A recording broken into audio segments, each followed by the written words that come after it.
The production of this video was made possible by donors to the Orchestration Online Patreon initiative. Please consider adding your support to the creation of free educational internet resources by visiting our Patreon page linked below.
What a great entry, Robert, and what a great way to start off this compilation of entries from website subscribers to the 2022 Orchestration Challenge.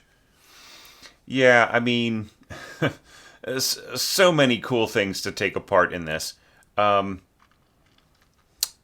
Yeah, there were a few things like I'm not sure that the added weight here of two horns is necessarily indicated, and for more control, I would want to split off right in here and have the third horn come in and play alongside, play the D and then go up to G alongside the first horn, and then have the two lower horns play together down here. But I mean, this also works with third and fourth. There's nothing that doesn't work. Just for absolute finesse, it might be kind of fun to divide that up so that the players work together in their own wheelhouses a little bit.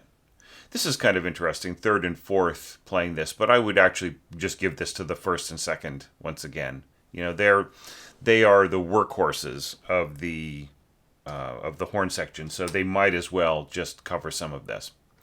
Okay, all right. So let's talk about this orchestration. So you've got this beautiful high natural harmonic on this E. Very, very easy. It's just the octave harmonic. I don't really see anything here that necessitates tying the dotted half notes together like this when it could just be a single dotted whole note, right? But then we get into the further issue of whether or not you're just adding a beat here with your fermatas. Like I was counting along to it, and it was generally, if you're going to mark this as rubato, I mean, it was almost to the point where this could have just been a bar of 7/4, right? 7/4 here, 7/4 there, 7/4, kind of turning this into 3 beats instead of 2, right? Plus the 1 plus the 3 equals 7. So, yeah, I mean, it just sort of throws a little bit of a monkey wrench into like the continuity of the other players, but I mean it's all understood. It all worked out with your mock-up and everything else, and it would work out with the players fine. But it just kind of doesn't give them any warning that there's a fermata, and what's more, you're not giving the players who are holding down this sort of high pedal harmonic E either, right? So yeah, so just this score would need to be worked over a little bit, and you just would have to make a decision whether or not it's better, right? At the least, if you're going to keep the approach that you got here, I would say lunga, right? On these fermatas, and just say lunga over the first one. So in other words, or longa, like just like making it a longer fermata, and then I just say simile here, and then it would be assumed there, right? And here as well, right? And that just sort of saves time. All right, enough of these tempo considerations and scoring considerations. All right, so about the only thing I would say here that is just really, is being completely trashed by the thickness of your scoring is this solo viola part right here, right? I would at the very least mark it up to piano, because or even mezzo forte, because like otherwise it's just really not going to speak through this cloud of misty texture that you've got work going on here. I mean, you can hear it in the mock-up too. It's like just barely any kind of contribution to it. Now, if you want that sort of merged sound, then you're better off just having section violas rather than a soloist, right? Because the position that this is in, right, of sort of forming a triple octave with all the other players, right? And parts as they're spread across the scoring. It really,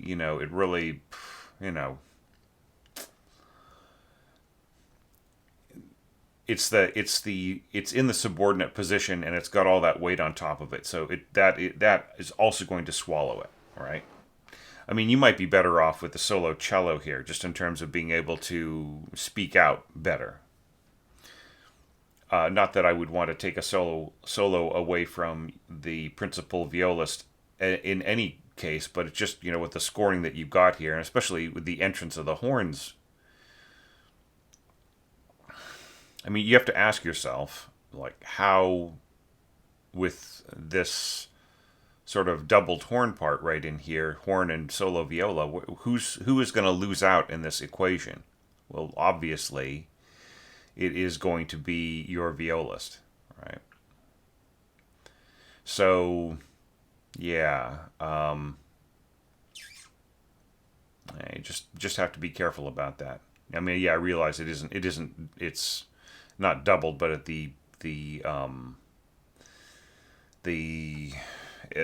they're playing fifths together, right? Right. And this is the low E, that's the B, and so on. But like they're playing parallel motion right in here.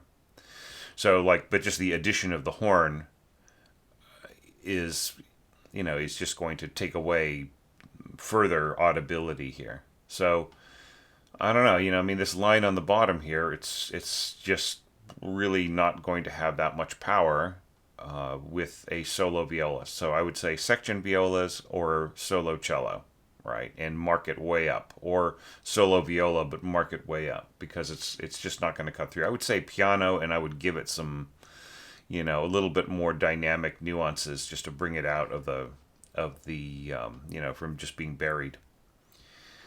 All right, so here we've got a kind of a direct transcription of the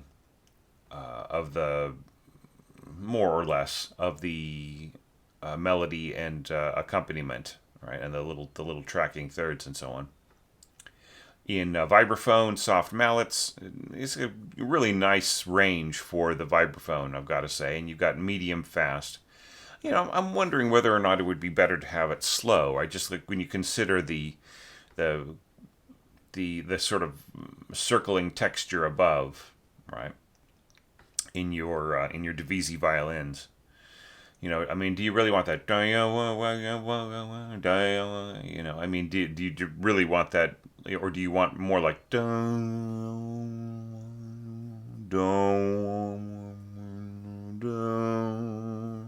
know, I just maybe rethink the speed of the vibraphone there. Okay. Alrighty, so, now let's sort of talk about the way everything else is scored. You've got piccolo doubling the top line of the vibraphone, and then you've got the clarinets and the bass clarinet sort of dividing everything else. And there's a really beautiful, charming idea, right? So just once again, like putting the viola at the bottom. And then, like with the kind of E minor chord kind of circling endlessly above, and other decisions that you are making harmonically, you really are sort of forcing the listener to identify this as E minor, right? It's just like for you, for the listener, it's E minor. All right, but it isn't E minor, is it? Right? In the original context of the piano part, it is a G major 6 chord, right? So, yeah. So I mean, like this entire approach to the orchestration relies on that shift harmonically, the shift of perception of the harmonic identity of everything, right? So I mean, as far as that goes, it's fine with me, but just being aware, right? Of the fact that you really are changing it, and it wasn't just kind of like looking at the destination, right, and saying, oh yeah, well that's E minor, right? Maybe thinking about it not as E minor would possibly change what and change it from dark to light, right? There's a sort of a dark, somber mood over all of this, and that's not what I really feel from the piano music myself. I think it's more kind of sort of hushed and breathless, right? Like it's like the potential of new life, right? Coming to the buds on the trees, the sprouts under the soil, right? Waking up is kind of the way that I see it. But I mean, it's fine for people to have multitudes of different perceptions, but just like that's the change of the harmony, something just as simple as that changes the people's instincts, perceptions, impressions, right? Especially with a work this impressionistic, literally. Okay. You might. I mean, I know what you're going for here with a sort of folk-like sound of the flute, but even at that, you might get a better sound just using your standard first flute.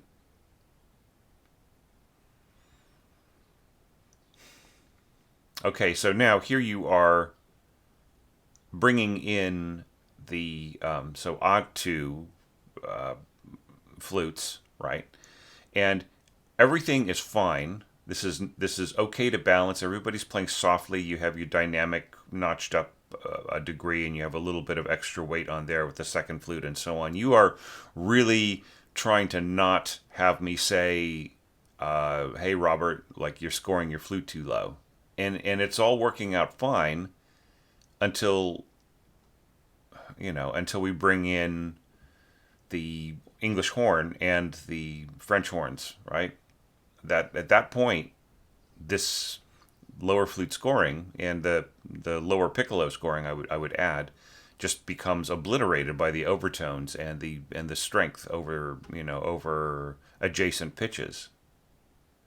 And I would say just and you've got the additional problem of the viola being so vulnerable, so very vulnerable. If you sort of shifted some of the duties around and had this in pianissimo clarinets, then it might work a little bit better. However, then you kind of lose the beautiful sound of the clarinet and its functions right in here. So, as opposed to, I mean, yeah, and some of it is doubling this, but like some of it isn't, right? So I just, and then if you bring this down to pianissimo, right? Just to sort of tame it so that you have, you're giving your flute family members a better chance, then we kind of lose we lose a bit of the strength. But maybe that is the compromise that needs to happen there, right? All right. Okay, and then proceeding onwards, I have no problems with this. But did you kind of notice a real kind of huge gravity with the way that you scored this kind of harmonized line, right? So low in your lower strings and lower winds, just real serious, real heavy. So we're not ending in a wisp of smoke. We're just ending in just kind of almost a moment of tragedy, right? But I mean that's okay. I mean you're reinterpreting the emotions, and I feel your decisions are really valid. And as far as my evaluation criteria go, I think it's all, just really top notch, kind of second guessing perhaps, or thinking ahead about how I would evaluate things overall. Does the treatment of the melody represent an emotional and timbral progression? Yes, it does. Really lovely with the way that just the subtleties of the scoring and so on. Is there a kind of static approach through the first statement? Despite the fact that you kind of are just kind of holding on to this E minor chord above, I still feel that there's enough motion, right? And that's where the horns are really good for that, right? But it's just that you've chosen some partners here that don't really have the power that of your, they can't really fulfill the power of your imagination as you've scored, right? If you had perhaps had your flutes covering the upper line of the vibraphone here, and and you've already got like a clarinet on the lower line, right? Then you don't really need to stack so much weight right here in the middle, and that would be a way of getting around this problem. And then as far as the pitch weight being in the upper middle register of the piano, you kind of resolve that with this, just kind of bringing in some heavier duty lower harmony right in here, and that's very cool too. Alrighty, so that's all really cool. Just really lovely front end to this. Now, looking at the next section here. All right, so marimba, I mean, some people feel like, you don't need to, you don't need to add phrasing marks to certain mallet instruments, marimba, vibraphone, and so on. But like, if you got some phrase marks here in your vibraphones, I mean, I think the marimba should use them too. And I think that going back to this vibraphone part, I think you could have put, nice piano-like phrase marks over. I mean, just, it doesn't have to just be these beats, right? It could be, and I would actually be more interested in seeing what the pedal mark was than the phrase mark actually. But, you just add the phrase mark and then the player will pedal to it, right? All right. So like same thing in here, like you're interpreting this in lower winds and strings, kind of nicely done. I like the fact that you're not putting too much, grunty weight below with contrabassoon, right? And just like double basses come in. Okay, so like here you got the parentheses on the D. The parentheses would go an octave higher. You would make this into an octave. You would have the D below the note you want, right? And then you'd have D an octave higher as the alternate note when in parentheses, right? So don't do this, right? So I'm seeing this in a lot of scores with people putting the parentheses around the note that you wish that they could play, right? Rather than the note that is the note that they should play if they can't reach that note with their instrument, right? So yeah, so just the desired note without the parentheses, the substitute note with the parentheses, right? Because you're saying, by the way, this note here, up here an octave higher, parentheses, is what you should play if you can't reach that lower note, right? That's just kind of the logic of it, all right? So watch out for this. Don't do this, and you provide the substitute note, right? Like that you're basically saying, well, I understand not every bass has a C extension, so if you don't have one, then here's the note up here, right? Parentheses. Okay, so just looking at this pattern, I think that this should be kind of an object lesson to a lot of people who kind of had like phrasis interruptus, right? I was talking about in some other entries, like just kind of the over-interpreting the notation of the two left-hand staves and like just taking the gaps in the lower ones as kind of gospel truth. Now here you have filled in the gaps, and that's great because now we have a beautiful smooth line all the way through, right? Just the only gap is just right at the beginning, where you're allowing the melody to kind of have the first go, right? Have the downbeat, and then the flow comes after it, and that's all fine. Now, it pretty much stays the same, and I would say if there is a problem here, it is that first you say piano, which is under, it is definitely underweight compared to the interpretation of the patterns.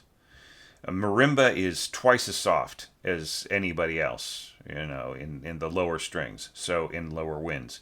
So you have got to mark it up, just like a harp part, right? I mean, it would be more audible if it were an octave higher. You know what I mean? Like it just does not have a whole lot of power, and especially when you're adding this beautiful idea on the timpani here.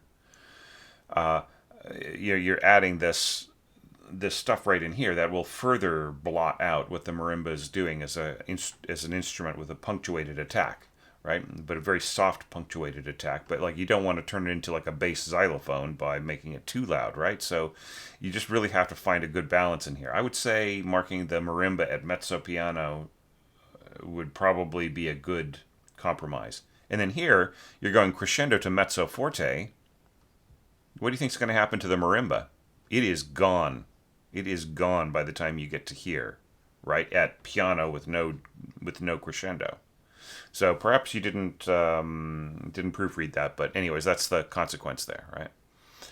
I think that the marimba could still contribute to this. It's fairly delicate, so I would just say crescendo to forte here in the marimba, right? So mezzo piano, crescendo to forte, and it'll still get overwhelmed a bit, especially when you bring in these doubled horns right in here.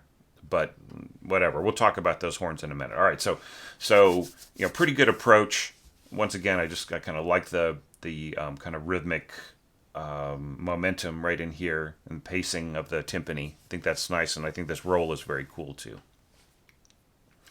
Alrighty, so and I approve of the way that you kind of stuck to the harmony, but I don't think you need this C down here, right? Like, why does the harmony have to be parallel? Right? This is an impressionistic work, right, which relies on kind of playing over a pedal, right? There are so many things where the just like you just have this D sitting on the bottom. So by following it, you immediately like drag us back a decade to the late Romantic era, and it also kind of adds a kind of unnecessary weight underneath, right? And like you end up with this sort of interval of a sixth in here with the C and the A and so on. I mean, it's it's obviously it's a sixth plus an octave, but it just like you sort of hear that, and it's sort of tracking, right? Just why does that have to be in there? Why can't this just ride on the D, or just just hold the D or something while the rest of the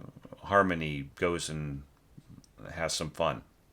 But I'm just saying, like, these, like, changing the bass line from a kind of a, sort of like this kind of building static pedal to something that kind of moves around a lot is one of those things that takes you away from the original vibe of the work. Speaking of vibes. Okay, and then going on, like, just thinking about the interpretation of the melody, it's kind of an interesting approach that you've got here. You've got octaves in oboe and flutes, like flutes A2 on top here. I'm not sure if this is A2 oboes. I'm just going to flick up for a second. Yes, so you don't tell us. You got one oboe. Right, okay. Alrighty, so a single oboe. That's all good. So you got this big old triple octave going on here. When you add the top note of the violins, and so, like, the harmonizing instruments of second violin and viola become enclosed between the flute and the oboe. So it has a kind of a slightly stodgy character, right? It's like it's not as light as it could be just because of that enclosure, right? It kind of changes it from these thirds that are sort of tracking from below to thirds that are enclosed that kind of change their harmonic context, and then you add further change to the harmonic context by adding the bass line down here, right? So those are things that you might want to rethink a little bit. All right, and then you're adding the piccolo right in here, which is very cool. English horn and these instruments working together. So I would try to talk you out of doubling your horns right in here, and just maybe have your change this into a chord, a four, like this inverted triad here. Maybe on this beat, would just leave out the lower horns entirely until you get to here. Yeah. Yeah, I mean, and this is lovely towards the end. Just kind of sweeping scoring. I mean, it's all really doable. The question is, like, does it balance, right? See, I think that you've got enough added weight right here with your like your A clarinets right in here. So I really don't see the need for your horns to be doubled right in here. Right? I just leave it with a clarinets. If you wanted to, you could maybe have your second, like, have this be second bassoon, and then have the first bassoon kind of add a little bit more weight. So it was like English horn and first bassoon playing the same harmony, same harmonized line right in here as the clarinets plus the horns, but and then just take away the other horns, and then you have a nice rich sound right in there without being too strong, right? Without being too powerful against your poor marimbas, which are just absolutely, they are the loser in this equation, right? They don't have the kind of strength that's needed. A really, really fascinating score, and I'm probably talking about this a little bit too long, but it's the first one out of the gate, right? So, and it's got some very original scoring, like some very very different from the general trend of the scores that we're seeing, and it's worth some extra comment. The trills are very, very cool. Yeah. Yeah, I think, see, like, some of these effects, the trills and the sweep and everything else, I think it would all be much more effective if you just maintained the idea of the pedal, right? Leading up into it, rather than, like, having so much motion. Yeah. I mean, and really, in a sense, like, though there is... Obviously, the context is changing in the pattern. Just that the sense of that D, right? So it's just kind of a matter of not overdoing like the adding more notes in the profound bass, right? Kind of trying to keep that a little purer. And then finally here you get to this E, and you really don't even need this low B right in here. You just need the cellos to play off of it, cellos and lower winds to play off of it and rise upwards. Right, because it's just the B adds more weight down here, which your approach doesn't need, right? Just trying to make it stronger. So very, very cool score. I really enjoyed it, Robert. Thanks so much for sending this in and giving me so much to talk about. All right, speaking of which, we've got another very, very cool entry coming right up. So let's take a look at it now.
Another great score, this time from Dimitrio.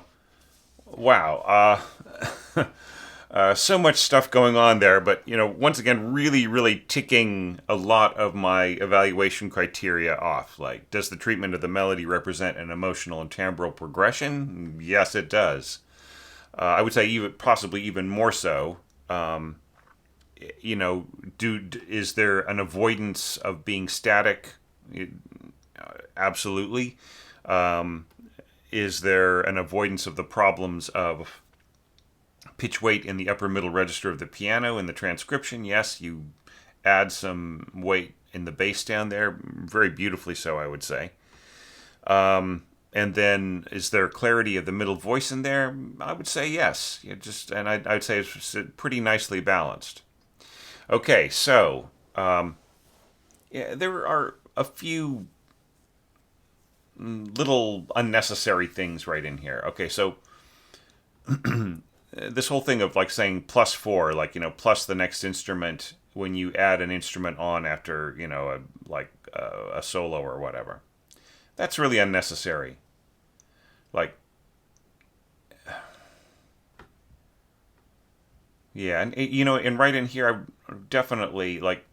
I'm not so sure what makes this a solo, right?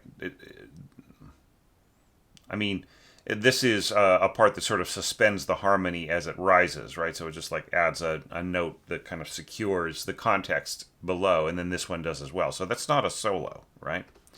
That would just be a single line, right? The more soloistic or melody parts would be above. I think that by saying that this is a solo, you're confusing the conductor, and like you're sort of telling them, hey, bring out this part. As if they are the most important thing happening here, right? That's what solo means. But yeah, that's obviously not what you mean in context. So like it would be enough just to say 2, right? And that's fine. It's a subordinate part and so on. And then like here, like you're kind of justifying your 1, 3, 2, 4 kind of scoring by having this kind of higher A2 playing with with your high horns, and then here having the second and fourth. So that I completely approve of all of that. All right, now here you're saying first trumpet solo, and once again, I'm just wondering if that's even necessary, because it's just a, it isn't really a solo. It's just part of the normal melody, right? So if I were to write this as a solo, I would expect the kind of the protruding quality of it to be much clearer scored. But that's not what you've done, because you have scored that alongside, doubling in unison with your first and third horns, right? So it's obviously not a solo. So don't write solo when you just mean a single player. Okay? So, yeah, and then, is this a solo here in the oboes? It's not a solo, it's just a single instrument, right? Now, this, you could possibly say, well, this is a solo up here, but once again, I mean, it's totally unnecessary, because everybody is just kind of all playing together. And, you're tempting the conductor to bring this out stronger than the rest of the players, and that's not what you want either. So don't write solo unless it's a solo, all right? So that's number one. Number two, don't write any unnecessary, +4, like say, hey, I'm adding the fourth player here. Well, that's obvious. Everybody knows when you go to an interval here, right? So, yeah, so cut the solo, cut the +4. We know what's happening here, right? So, a2, a2, right? That's all cool. That's fine. All right, so those are some of the things, the little kind of fiddly things to watch out for. Okay, now, one more fiddly thing too. You don't need to capitalize the word divisi or the word unison. Just have them all in lowercase letters. Okay. It's just like diminuendo, right? It's just it's something that the players see so often that they don't need to really have it brought out. And for that matter, you don't need to capitalize the word solo either once you actually have a solo. Okay. All right. So that's just some scoring advice. All right, some engraving advice. So now let's look at the orchestration, and I feel it's a very effective, beautiful use of the celesta. It should be marked to piano rather than pianissimo. These instruments can be pianissimo. The celesta should be piano. Okay. All right. So that would get you a really beautiful balance. Now here you're doing an enclosure of the harmony, but it's higher up, and with the context of the celesta on top of it, it's not so bad, right? So, normally you would want these thirds to be an octave lower, right? So, octave on top, the thirds below, right? So that the context of the harmony is definitely that these are 6 chords. They're not minor chords, right? So this isn't a B minor, an inversion of a B minor chord. This is not an inversion of an E minor chord. This is a G6 chord, right? A G with the added sixth of E, which is the melody note. And this is a D major chord with the added 6 of B, right? So that's the harmonic context. So many people are scoring these as whether it's a progression of the harmony into a different direction, or whether it's a misinterpretation of the harmony one way or another. But there's, it's really transforming the opening of this piece from kind of light and breathless and full of expectation into just real gravity and tragedy. But I mean, look, people are feeling what they're feeling, right? About how this piece relates to the world situation, or their own feelings about it, or their own impressions. So that's all valid, right? But I just have to put that in, that perhaps there's been some misinterpretation of the harmonic intentions. So this is really lovely right in here. So you're not sitting on your laurels. You're not going to just have this continue on for 8 bars. You're going to change and shift things. I like you avoiding the repeating notes under a slur, right? But then why do you do it here? Right? I think you should have taken the same approach that you do here, okay, with your horns, and it just makes it all easier to speak and everything else. We want rhythmic emphasis on things, even if it's in a delicate situation, right? It just, And, slurring across the bar line too, right? Is that even necessary? I mean, it's a kind of a nice smooth effect, but like you get to the point where nobody is actually articulating on the downbeat anywhere, right? In this passage in your brass until right here at the end with just one or two instruments. Okay. I think you're also missing some slurs, right? Missing one right there and so on. All right, well, let's not get too tied up in that. Let's talk about the scoring. So here you got the stacks of clarinets above, bassoons below, kind of doing that, taking the lower harmony part and having the second violins, doubling the clarinets. I think that's all really effective, and just really kind of going easy on the involvement of the violins, like not turning this into octaves or anything like that. I think that works really nicely alongside the flutes, and then the oboes. Once again, you're kind of enclosing the harmony, but it works pretty well. Like you have first oboe and English horn, and this is kind of a nice blend right in here.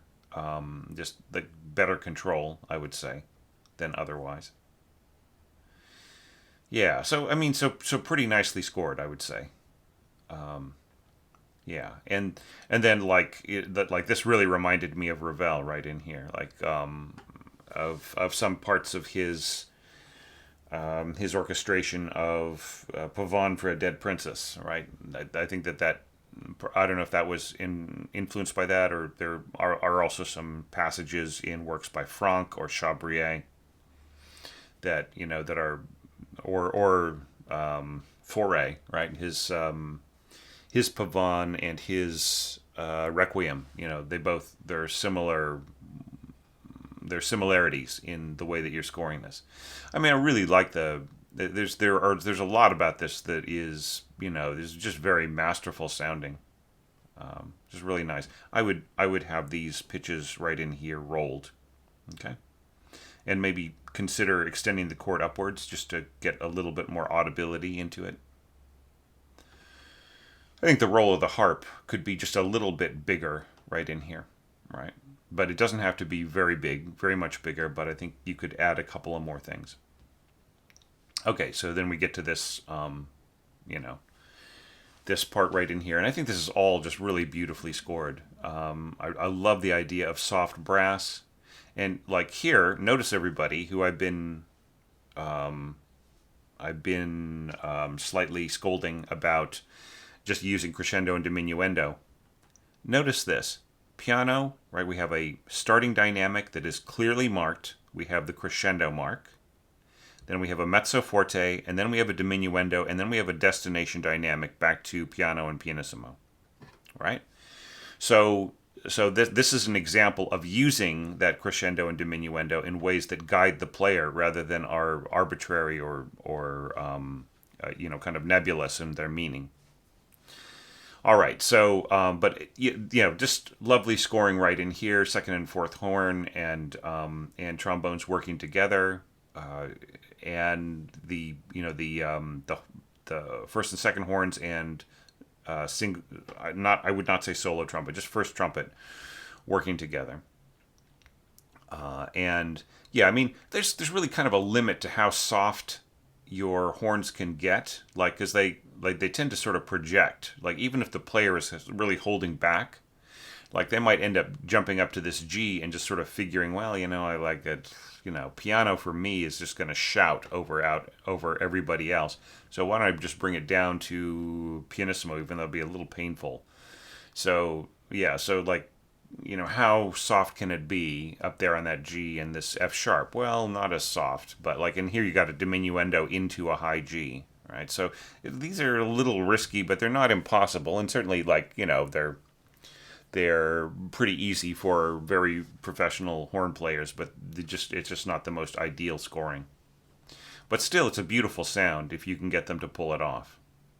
And then, you've got this sort of more serious bass happening here. And then some of these pitches are being doubled. And, like here we've got the doubling at the octave with the trumpet part. And we've got the doubling of the of that middle voice part at an octave higher with your second violins and so on. So it's beautifully, richly scored. This really does remind me of Ravel scoring right in here. Just really nicely done. Then here you've got a pizzicato tied, so like a 3-note pizzicato on an andante, or a 3-beat pizzicato on an andante. So I would say like sostenuto. I'd write SOS period. It's just like really telling that you understand that this is not that you haven't accidentally stuck a pizzicato marking over an arco note that is very, very long, right? And in all reality, for the cellos, this is really only going to last a beat and a half, maybe 2 beats at the most. It'll last a full 3 beats for the basses, but really there will be a lot of decay by the time you get to the end here. So just as long as you're aware of that. But I would definitely maybe put the diminuendo mark a little bit earlier, and then write SOS periods for sostenuto, just to really let the player know you know what you're doing here. And this is all really lovely here in the celesta. I think that this works really, really great. Now here in the harp, my problem here is that I feel that this will get swallowed up by everything else that's going on. So I would mark it up to like mezzo piano or even mezzo forte. Now, notice people who I have been scolding about whether or not they should just use a dotted whole note, right? So here, Dimitrio is justifying it by having the diminuendo in the middle of the bar, right? So that this is justifiable because we've got the piano at the beginning, we have the diminuendo marking right in the middle, right? Just right on the 4th beat. Right, so it's and once again we have that destination dynamic after the diminuendo. Now you could have also just put in a hairpin here, Dimitrio. That would have been fine too. All right. So so just bring out the harp a little bit. I'd say mezzo piano or mezzo forte down to piano, and then that will be much clearer against these other parts here.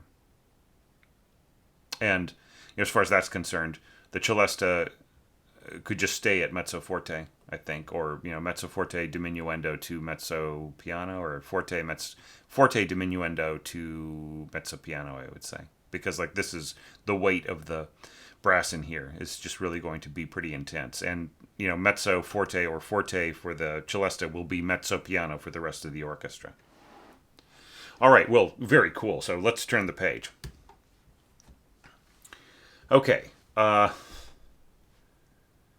So now we're getting into some more scoring, so some more cautions for you, Dimitrio.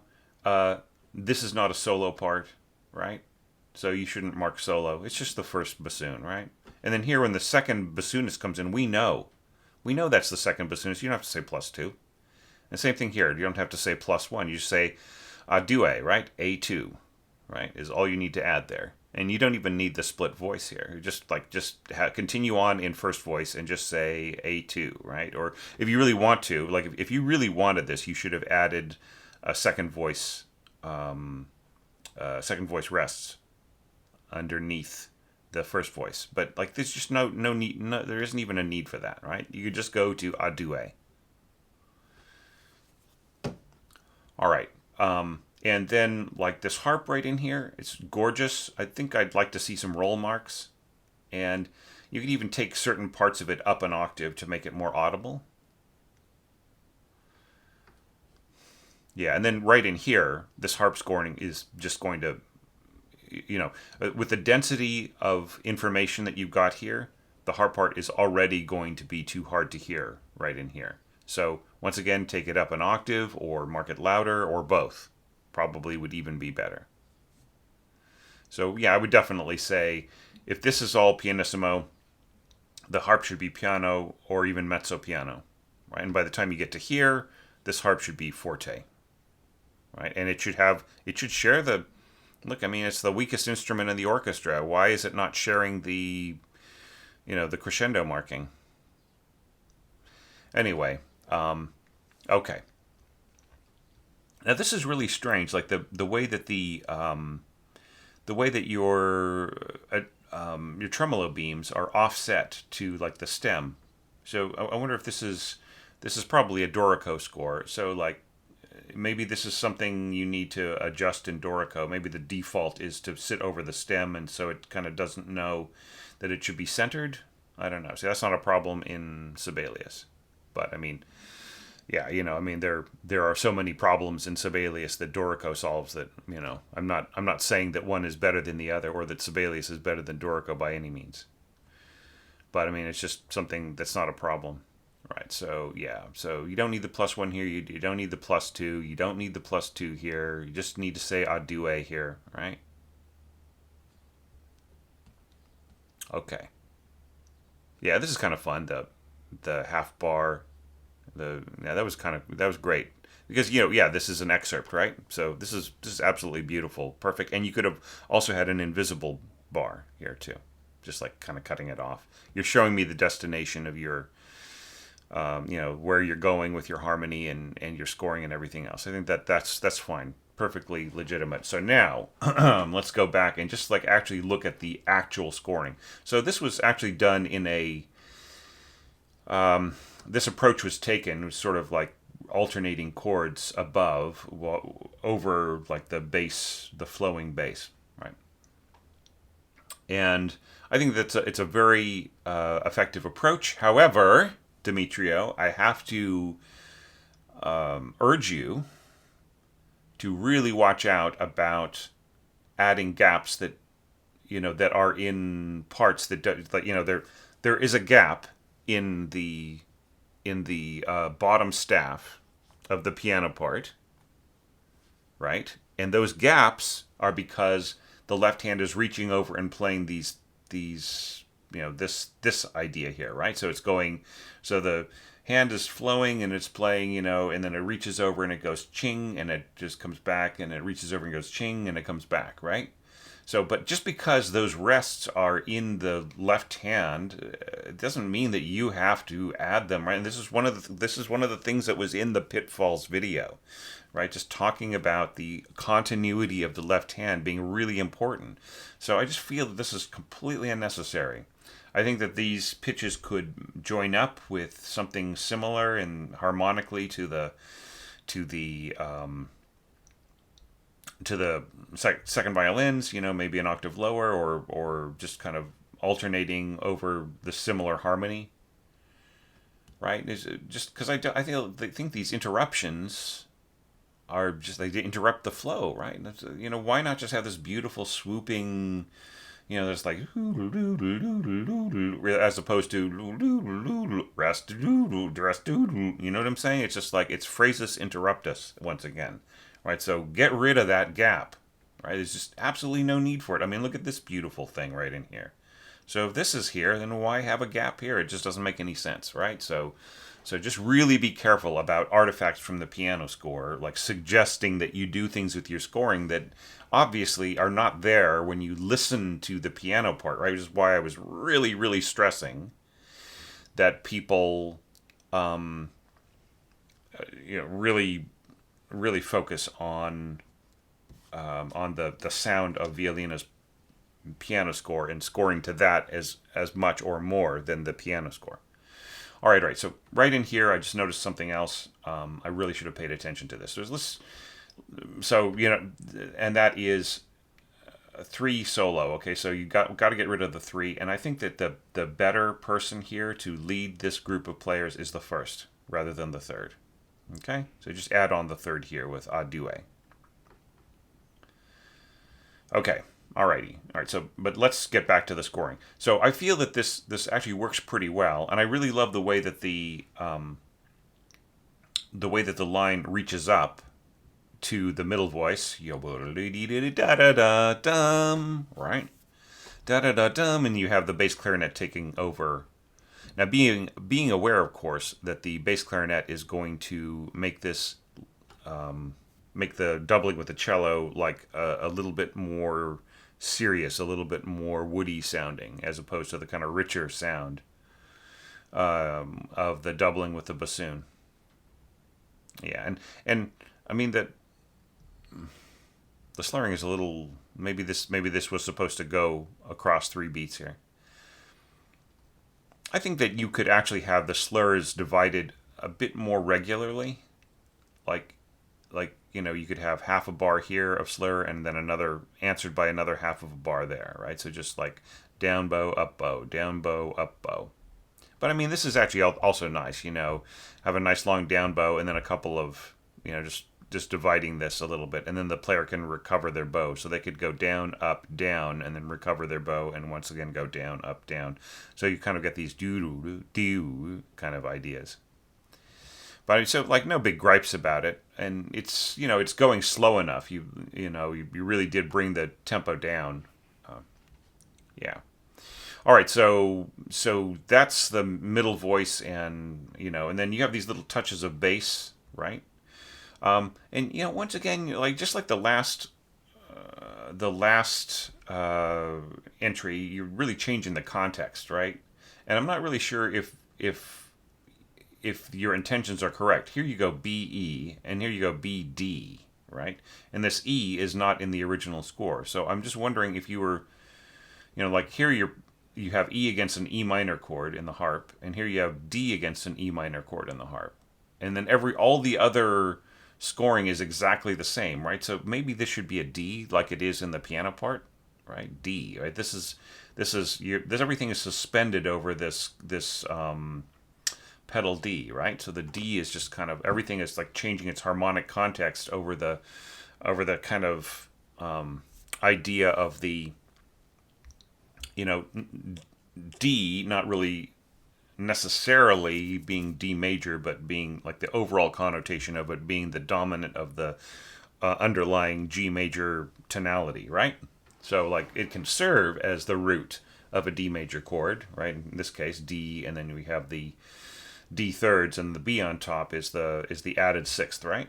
That's in the melody, right? And then if you stick with D, right, the D provides the dominant pitch underneath a G added sixth chord, right? And so changing this to E minor doesn't help anything. Save that up for here, like going to like just having the flow from E minor and then resolving to A minor. It's just so much more powerful, right? If you just really hold off and let the piece do what it does, in the piano part in terms of setting the harmony and how that makes the whole vibe kind of just like really sort of just floating over the landscape. It's almost like a bird flying over the beautiful fields, the wonderful yellow fields of wheat and the blue sky, inside the blue sky, right? The colors of the flag. Alrighty, so now finally let's talk about the melody. Then I'll have to stop talking about this one, go on to the next one, but with no regrets over having spent the time on this. So you've got your first and second on top, and I feel that's a really beautiful combination. Just and then an octave lower, we've got our I would say first horn rather than third, right? And that's really lovely. And then you've got first violin doubling the winds above, and then the violins right in here playing an octave. Second violin's playing an octave above the low horns and so on. So I mean that's just a lovely combination right in there. And like once again, harp will be add some rolls here, right? Just really give the harp some, and you could even add a little bit of height, right? A little, just bring the pitches up a little bit so that they're much easier to hear. And absolutely in here, bring this up. I mean, it's okay if it crosses the line of the melody. It's better for it to be heard, right? Bring up the dynamic. Allow there to be a crescendo here, right? Otherwise it's just disappearing, and no matter what it says in your mock-up, it's not going to be audible with a real orchestra. All right. So here we have pianissimo, poco a poco crescendo. We have a destination dynamic, and here it is, mezzo forte, right? So, all right, so that's all great, and I love the introduction of the violas right in here, right at the point where we have this melody going to A2 in the horns, and we're adding a second oboe on the bottom. I think that's just really beautifully scored, and the just overall the not to mention the trumpets and the trombones and just the beautiful rich. You have a beautiful rich kind of a sound in here without it getting too intense and heavy. It's really nice the way that you hold off, right? Really, really well done. I mean, I'm not even sure that you really need the timpani down here. And if you do, what if the timpani were rolling on a D instead of a A? What if you brought the double basses and the contrabassoon more in line with what's happening in the actual piano part, which is kind of centering around D rather than, E and A and so on. Right. Anyway, very cool score, Dimitrio, and just like the last score, I could just, like all of these scores, I'm sure, I could spend all day talking about it, but I better stop now because the next score is also very cool, and it's time to take a look at it. So thanks so much for being a part of this and for the great work you put into this.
That's a very compelling adaptation, Ariel. I really enjoyed the wealth of imagination and the different approaches and so on and so forth. So keep in mind that I feel that you wrote something very impactful and very imaginative and poetic here.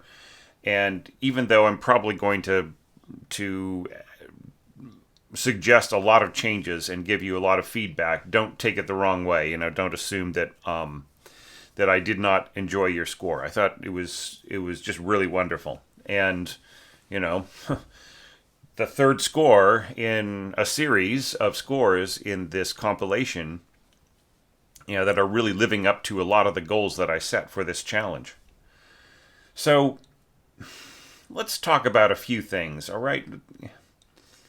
I mean, I have commented before on not having repeated notes under a slur unless it's very intentional, and here you are treating them as portato. So this is an example of an exception, right? So Ariel did it the right way, I would say.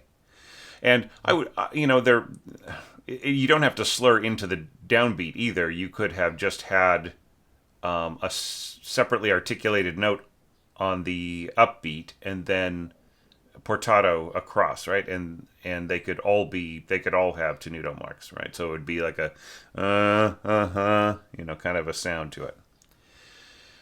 Okay, so that's just a footnote to the kind of ongoing question of dropping piano style slurring into over winds and strings, right, where they possibly don't belong.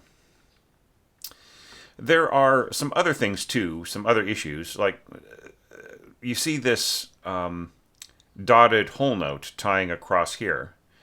That is excellent. That is the way to do it. Now here, there's absolutely no need for it, right? I mean, why tie across to two of, this is just redundant, right? So this it should be the same time value as this bar, right? Just a nice dotted whole note tying across to this dotted half note.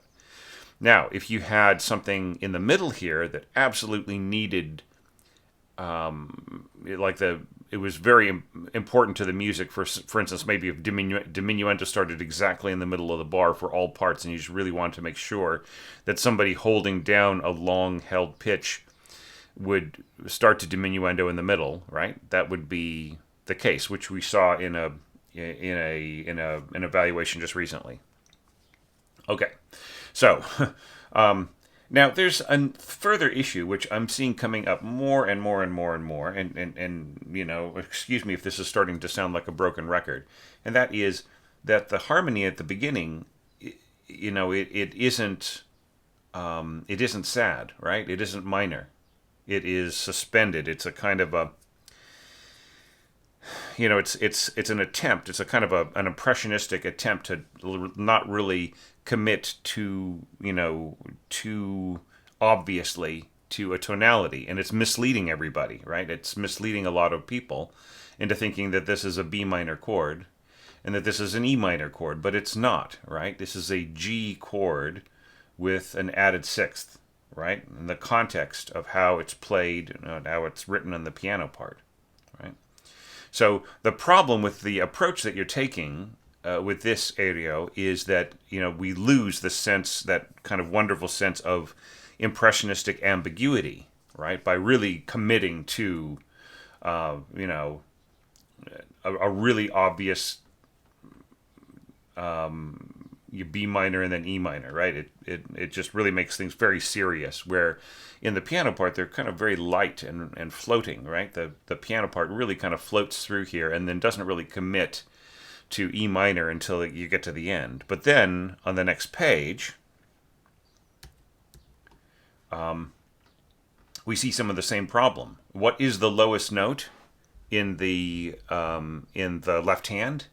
It is a D, not a B, right? And so here you are kind of compounding the reinterpretation, right? And then changing this to E minor, right? You're really committing to those pitches.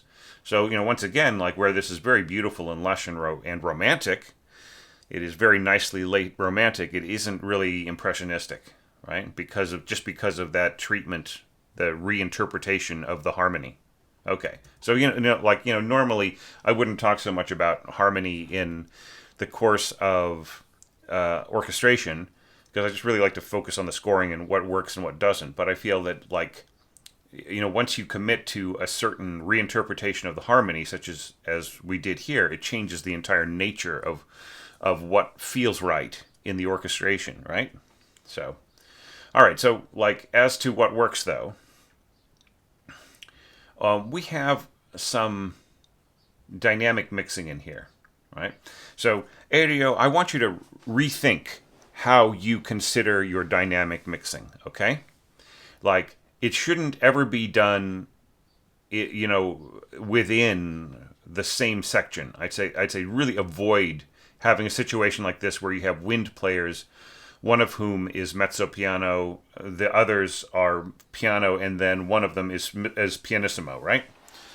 Really try to avoid that. It would be better for all of these players to be the same dynamic level, because the flute player on top here is going to be heard perfectly fine. It does not need to be 1 degree louder, 1 degree stronger than the first clarinet.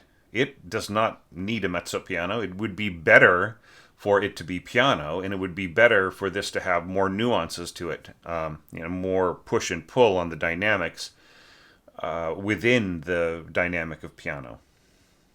And then, and then as far as the harp is concerned, and so on, and the brass, it's really the brass that should be softer, right? Pianissimo is perfectly fine here, but then we have the same problem here in the strings, right? We have this sul tasto viola. Now, could you actually hear this this part right here in viola and a bass clarinet, the doubling? You can't hear it in the mock-up, and I dare say you wouldn't be able to really hear it with live players either. So there's really no need for this part to be pianissimo. And then here you have a poco crescendo, so you have this part pushing forward, which is not the same dynamic as the bass clarinet. And then suddenly there's a rest, right? So you have the so if it can actually be heard, which it can't, but if it could be heard, you would suddenly hear the drop off here, right? It would just, that would be it. And that just feels very unnatural. I mean, I understand you're pushing towards the harp right in here, but there isn't really a sense of connection. So without like any kind of dovetailing note, I just feel the effect is wasted. All right. So really, rethink your dynamic mixing. So, just really avoid that. Try to have everybody playing piano, everybody in the strings, everybody in the winds. If somebody needs to be pianissimo, it should be the brass. If somebody needs to be mezzo piano, it should be the harp. So this could also be mezzo piano at the start, right? And that way you get a better balance, and you're not just constantly finessing things in ways that the players individually cannot understand without a lot of guidance from the conductor. Like in a rehearsal like this, you are basically, in order to achieve the goals that you are setting for the conductor and the orchestra, you are forcing the conductor to keep an ear out to make sure that the players aren't misinterpreting each other's dynamics, right? Your first clarinet player is sitting two chairs away from the bass clarinet player. The bass clarinet player comes in, and he's playing their first note is pianissimo, right? And so they're thinking, wow, I'm playing pianissimo, and I'm sure that like the first clarinet player is playing pianissimo too, because that's all they know is their own dynamic marking. So they might think, well, if they're going to play, if that's their idea of pianissimo, then my idea of pianissimo is going to have to match, I guess. So I'm going to be a good player, and I'm going to play louder than I normally would. Do you see the problem that you're setting these players? And the same thing with the second flute, right? The second flute might be playing mezzo piano. They might be doing a nice mezzo piano here, and in order to balance with them, the second or the first clarinetist might think, well, that person probably has a piano marking under their part, and so I better play a little louder too. And then that has a chain reaction to the bass clarinet player. Do you see? And it just throws everything out of whack. Really try to score the same dynamics unless there is like a very obvious dedicated solo part or some other special care, right? Don't just fill your score with all of these special little, this is piano, that's mezzo piano, that's pianissimo, and so on. That just really try to have the section really function the same way and use the natural strengths of the registers of the instruments to do your balancing. Okay? And then if you want to mark things up or down, you can mark down your brass a little, right? Because they're used to playing under a little bit in textural situations like this. Okay? All right, so I would definitely bring this up to piano because it's inaudible, just the way that you've scored it. And it doesn't really contribute very much to the music. Now, you have another problem in here, and that is, here you got divisi, sul tasto, non-divisi, and so on. I mean, considering how this is, you're going diminuendo to pianissimo and then a little crescendo, there's no reason why this couldn't continue on as divisi with the lower players playing the E and the upper players playing the G, right? There's really no need to. I would just say divisi in 3 and then divisi in 2 here. Okay. But the problem is not really the strings, which, could maybe just stay at piano. It's the flutes, right? You are being beautifully restrained here. You're really trying to back off. You're really trying to make a place for flutes to be functional in this scoring. But they're still going to get buried in the sound, and you can listen to the mock-up once again. Right, every time you have some kind of thing where you've got this voice crossing, the oboes are higher than the flutes, and especially like right in here, where you've got the oboe kind of reaching above the flutes here, and so on, and there, and so on. Really, like the lower flute especially, it just disappears, right? Because it isn't really worked out. I would just say really avoid this. Like what you have scored right in here is a clarinet part, right? This is more for a couple of clarinet players. It would be safer for you to swap these staves for one another, right? To have the first flute and to play this, or flutes a two or something, or a duet, and then here to have the clarinets play this. But there are still ways of reorganizing this and still having a clarinet part up here. Like part of this could be second clarinet, which doesn't seem to be doing anything, and the other note could be like one of the bassoon players, right? So there are ways of rejigging this all so that it works out fine. But I just really would not do this kind of scoring unless things were just even more delicate. I know, and I feel sorry about this. You probably have followed my instructions to the letter before on like trying to not overburden the flute part, but it's still, you can just, it's what the mock-up is telling you is what will happen in real life, and that is that the flute just cannot carry that far. I would just say, like, the lower you get with the flute, the more individual and the more prominent the scoring has to be around its notes for it to make a meaningful contribution. Otherwise, it might as well just be played on clarinet for the kind of soft sound that you want to get there. All right, so now here you have horns, and I don't see any reason why you need two horns here. You're not going crescendo very loudly, right? And if you're going maybe crescendo to mezzo forte and there were a big swell here, maybe you would need two horns, but I think you only need just one horn player. Just have this all one horn player.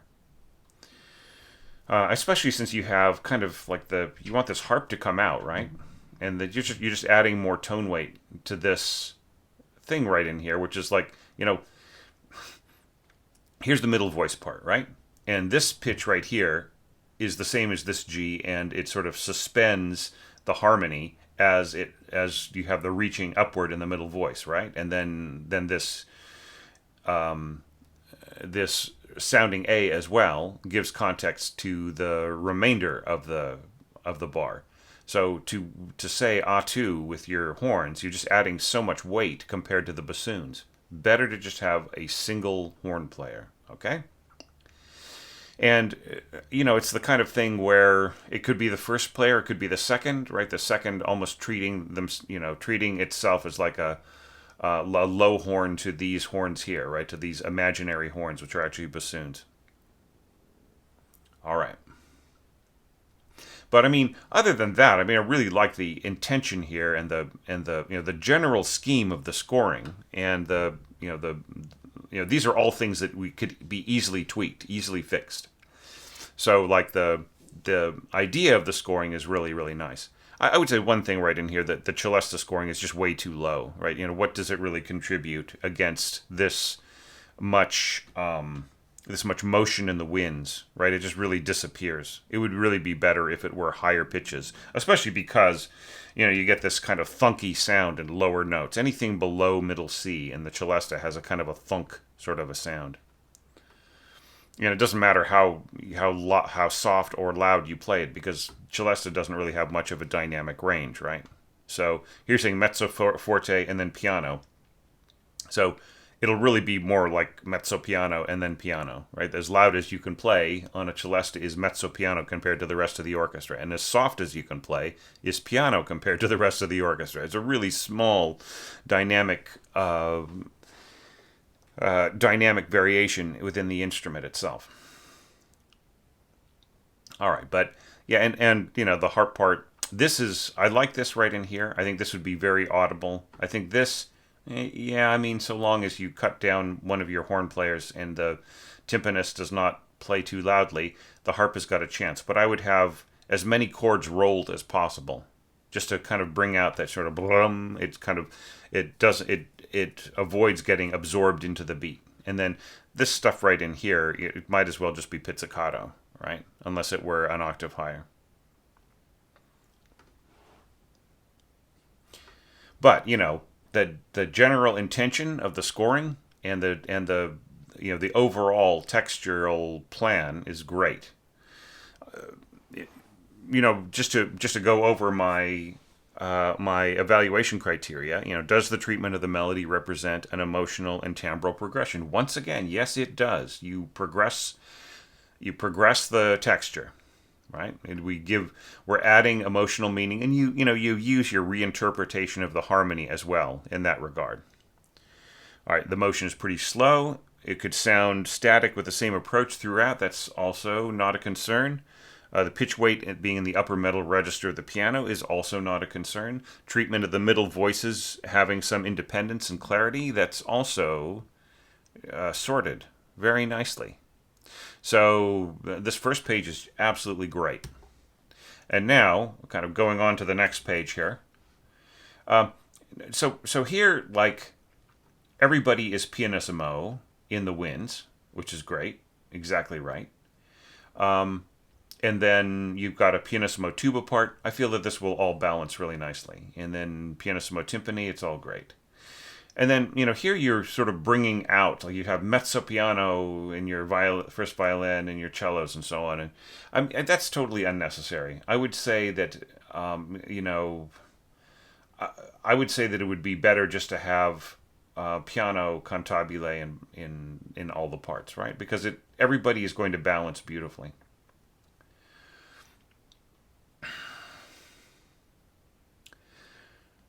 All right, now the problem here is that the harp is not only too soft, right? This is where you would want the harpist to play mezzo piano. It is also scored in such a way that the entire passage is scored in such a way poco a poco crescendo, and you've got you left in those invisible hairpins, so we have a nice steady crescendo to mezzo forte. So that's all good. The problem though is that the more tone weight you add, the more you're pushing towards mezzo forte and mezzo piano and so on, the more the harp is going to get buried. And with this, you sort of are taking some precautions. The part is getting higher and higher, which is great. It means it's more and more audible compared to the growing sound of the rest of the orchestra, especially in the heavy brass. All right, and then. But then here, like, you drop the harp part again. So I would say just keep rising. Keep the harp part rising. Just keep getting higher and higher if you really want it to be part of the sound picture by the time you get to here. Right, and I see the same thing. You've got A2 or A2, piano cantabile, and yeah, but just start over, I would say. It would be really better just to have everybody pianissimo, except for maybe the cellos and the violins and the flute, right? You could do it that way if you wanted to. And then, you could say A2 soli, right? First violins and cellos soli.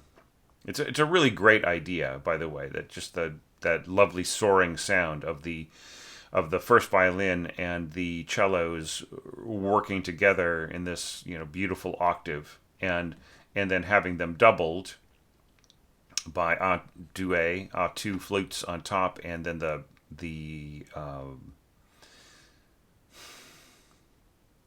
then kind of the oboe below, taking some of the harmony of the other parts higher and so on, the viola part higher. It's a beautiful, delicate concoction, and I think there's a lot that works with it. As you probably noticed from the mock-up, this really just underscores the D, the sound of the D, right? So you could probably even leave out the A if you wanted to, right? It doesn't really add a whole lot, but it's still all right to leave in.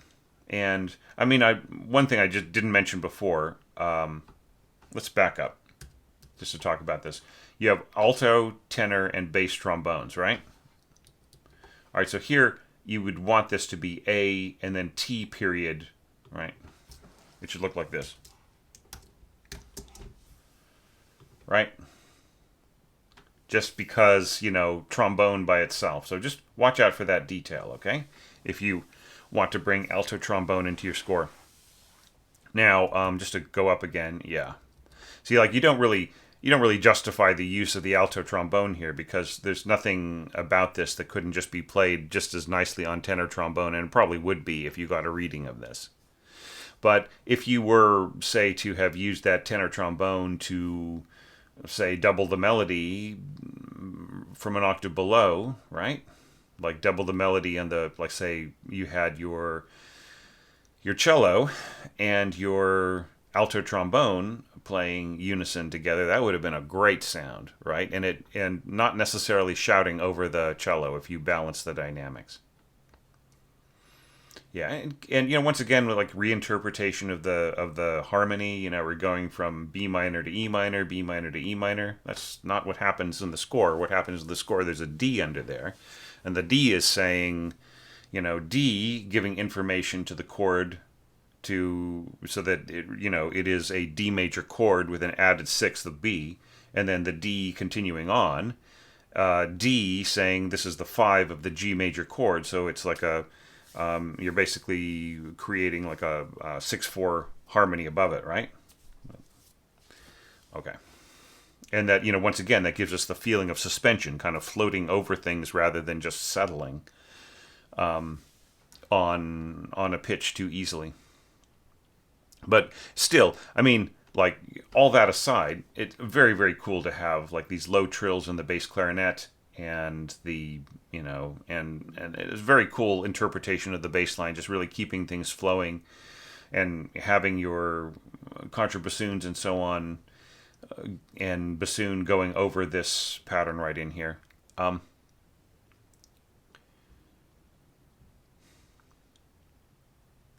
It's interesting, except for this this low D and this D and this A, or these two A's. There's nothing about this line that could not be played by the second bassoon player, just trading off with the first. So yeah, it's just something to think about. But yeah, the string scoring is great. I like the division of the slurs for bowing purposes.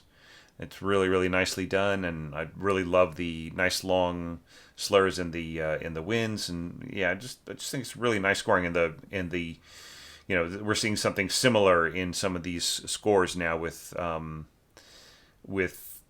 like kind of a separate middle voice playing beautifully smooth figures that aren't necessarily attached to the left hand patterns, right? So and with this, in this case, it's great how there are no gaps, right? It just continues on moving, right? Yeah.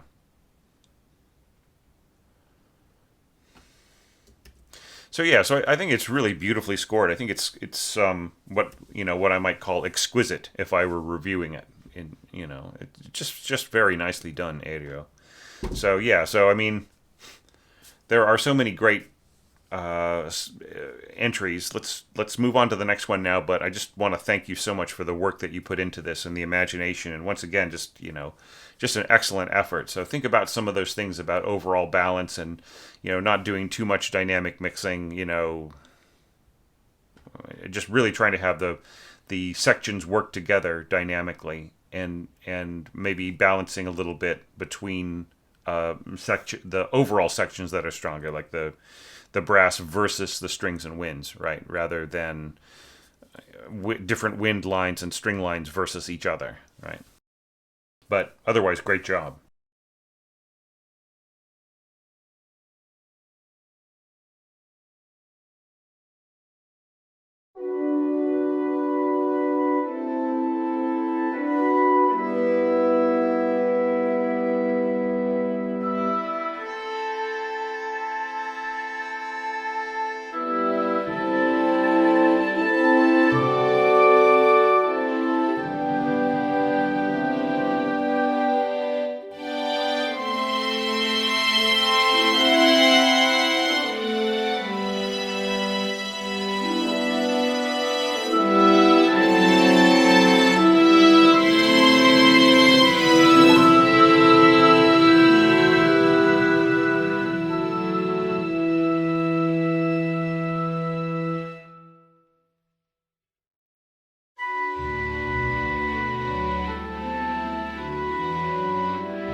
once again, our fourth score in a row that is very cool, very individual.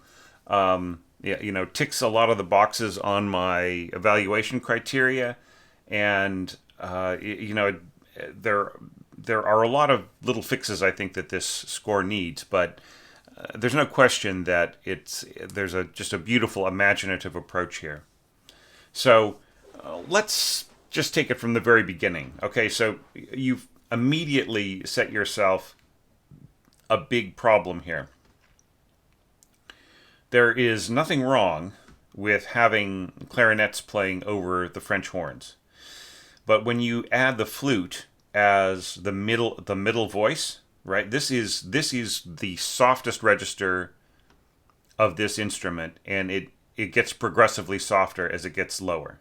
However, this is a nice robust register for the French horns, and quite a kind of like a more piercing register. Well, not really piercing, but very bright register for your clarinet. So the flute is really at a disadvantage here, right? I mean, how is it going to play out against these other instruments? You might have to mark the French horn pianissimo and the flute like mezzo piano, and then that throws off other things, right?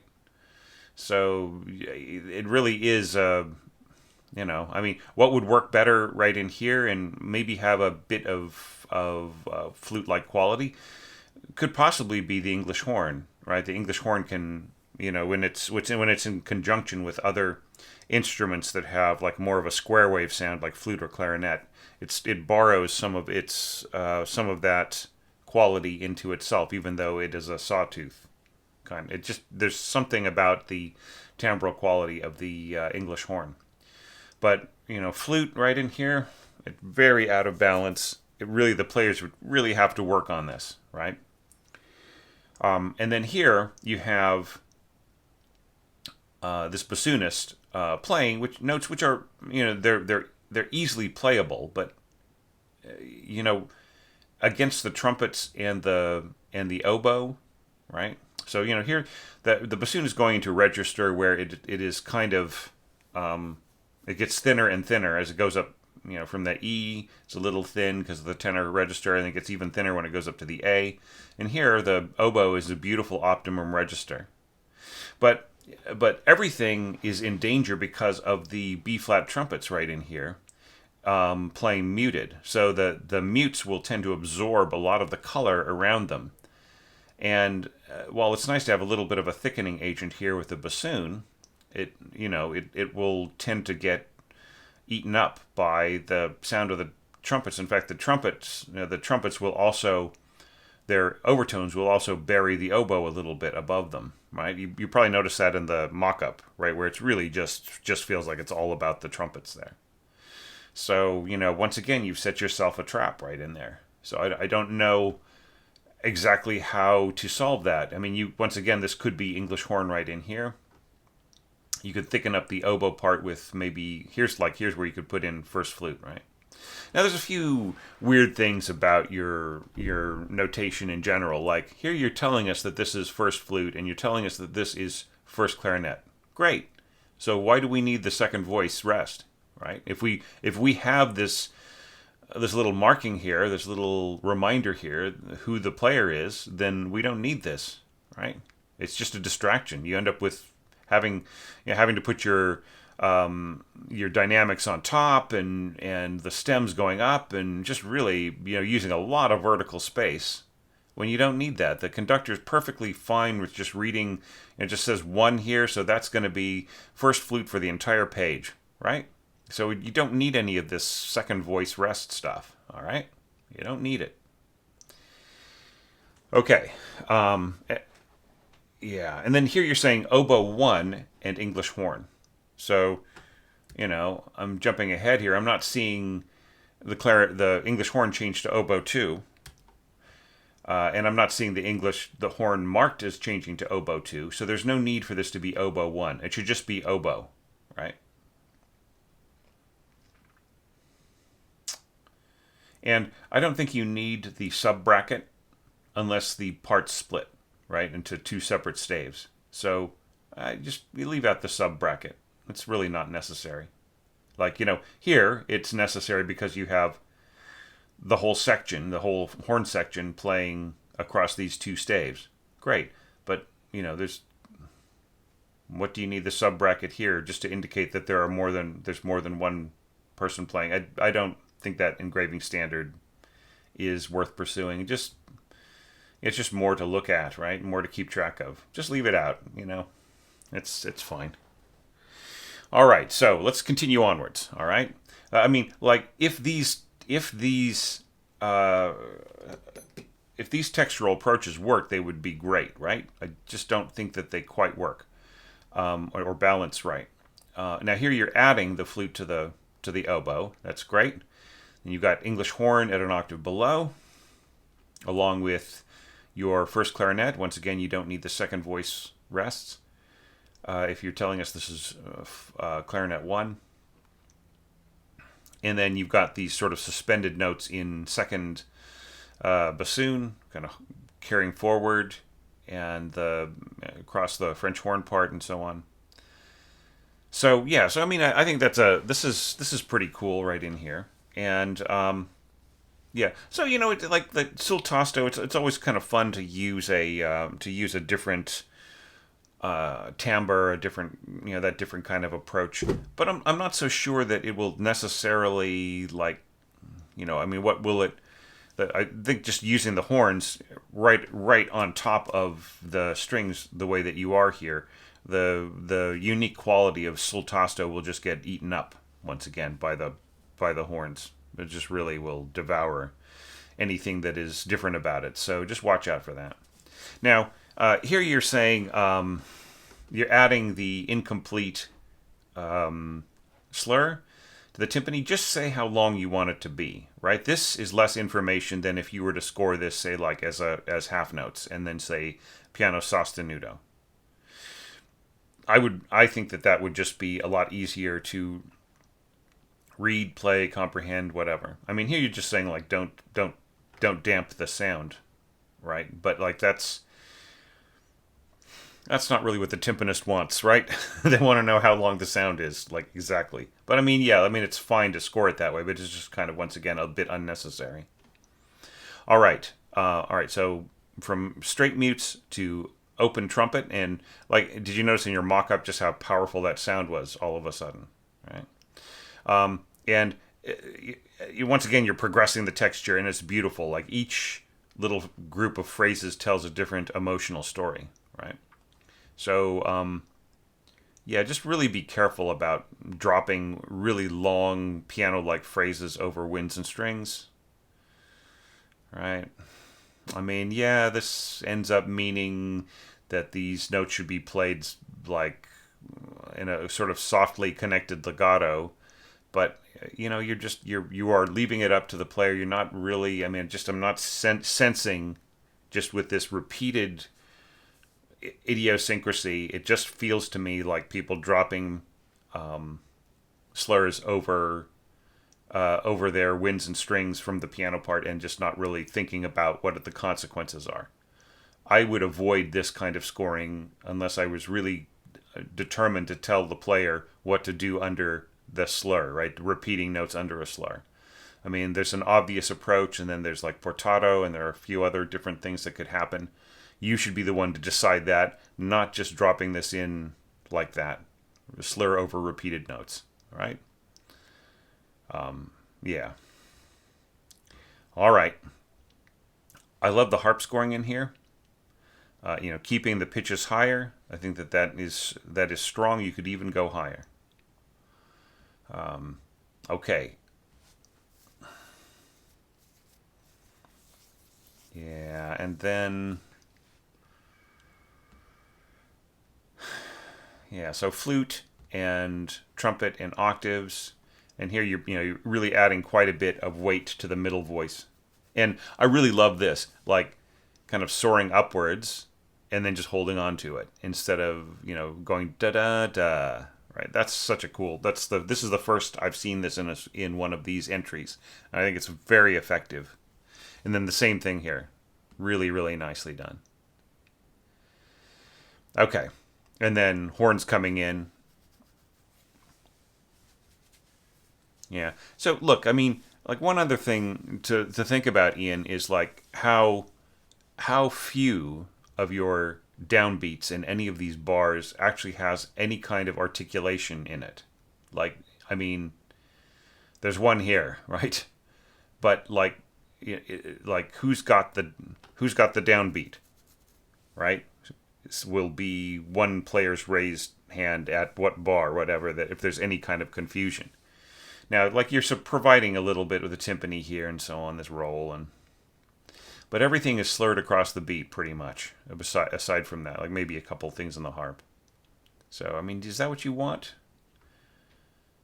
You know, couldn't you have said ta ta ta ta or ta ta ta ta ta, right? Rather than ta ha ha ta or ta ha ha.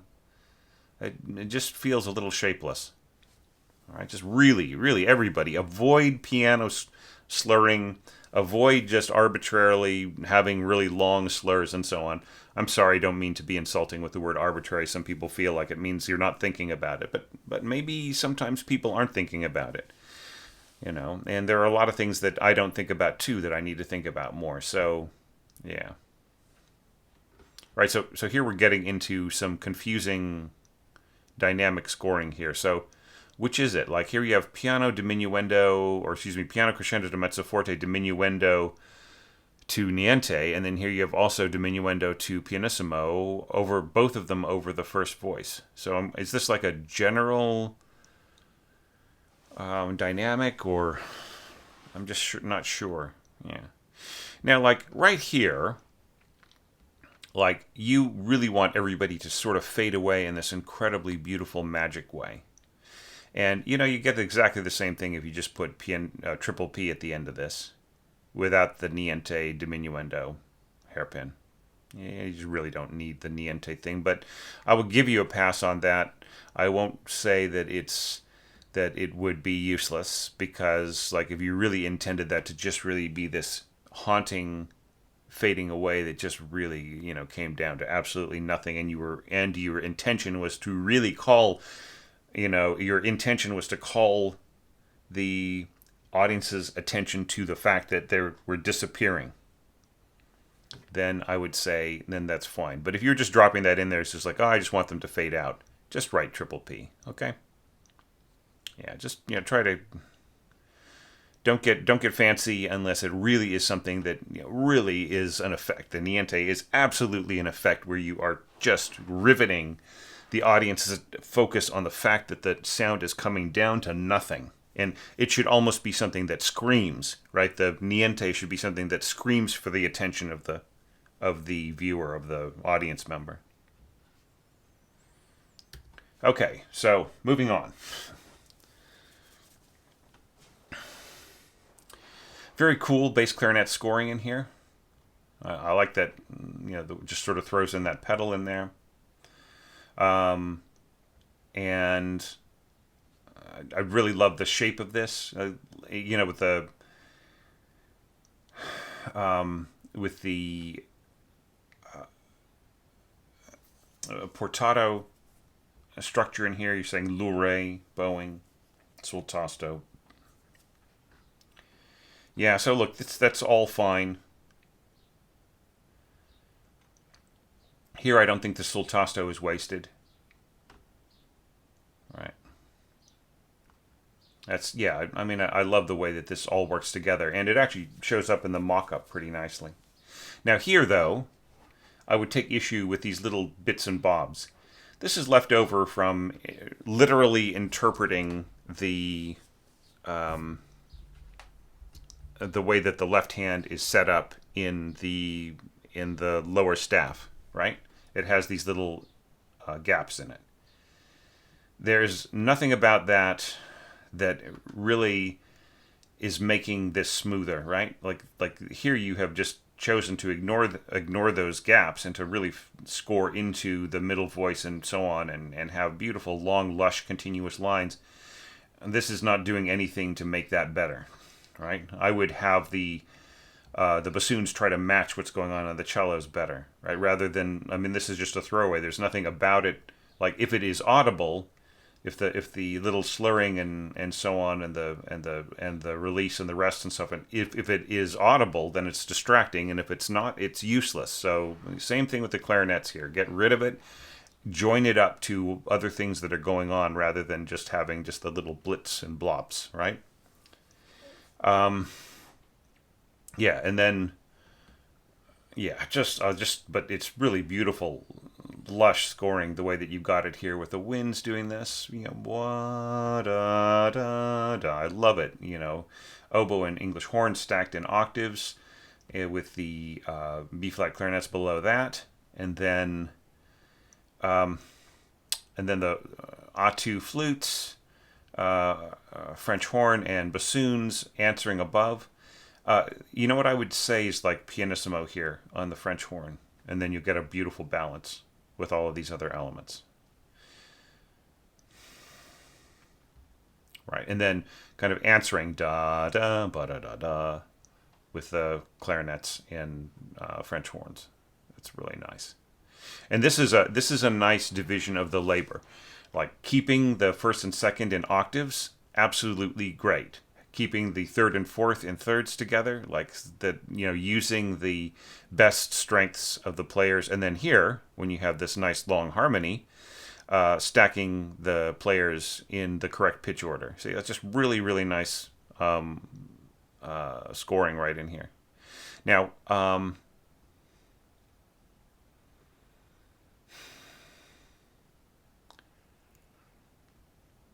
about yeah, I mean, just like the way that you got this da da da bum. I mean, I would almost want you to drop your second down to the lower D, so that this is just a D octave, and this is also a D octave, so that the third horn player is going yada da up to D. I think that would be a better way of dividing this up, right? I would drop the doubling of the octaves here and spread it across the horn section when I got to this point. Okay.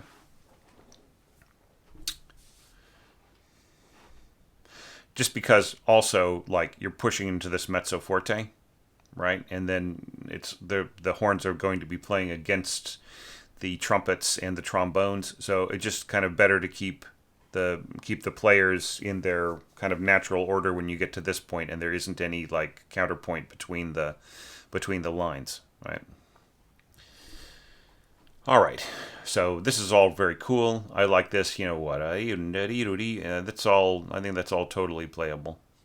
That's totally fine. That slurring and the trombones, and then the bass clarinet working together with the low strings, and yeah, it's just and then emerging out of this. It's really, really, really nicely done, and I love the way that you keep the melody in the winds for the most part. With some help from horns, and then with the trumpets coming in. Yeah, just really very cool scoring. See, it's having less and less of a problem when we get to this part. Not that your kind of more experimental approach in the previous page was like wrong or bad or whatever. It's just like problematic, right? It's the kind of thing that maybe could work if the conductor and the players are willing to put some work into it and really listen to each other, and even at that, you'll still have some protruding sounds and some things that just cannot play with the right kind of dynamic balance. Yeah.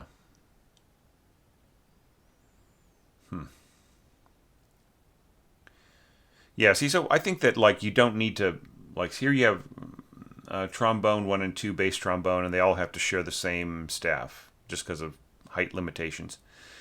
So I think it's really obvious who's playing what here. I don't think you need to split it up and tell us who is who, right? I think it's you so long as you have kind of everything is stacked nice and evenly. There's no, this isn't the bass trombone on top or anything, or you're not having the second player up there and the first player down. I don't think there's any need to tell us what is different and so on. And once again, like here, you have just a single player. There's no need for these rests. All you need is just the number 1, and then you don't need your second voice right in here. And then right in here, you don't even need to split up these voices into first and second either. Like this could all just be like here you could say A2, A2 if you prefer, and you don't need the separate stems. And then when you get to here, this could just all be first voice intervals, right? Like an octave and a sixth, all with the same stem. Because just exactly the same approach that you're taking in the clarinets and so on. So and the same approach could be taken here that you've taken in the clarinets, right? All the way through. It just saves vertical space, and it's just easier to read for the conductor and the score reader and everything else. Okay.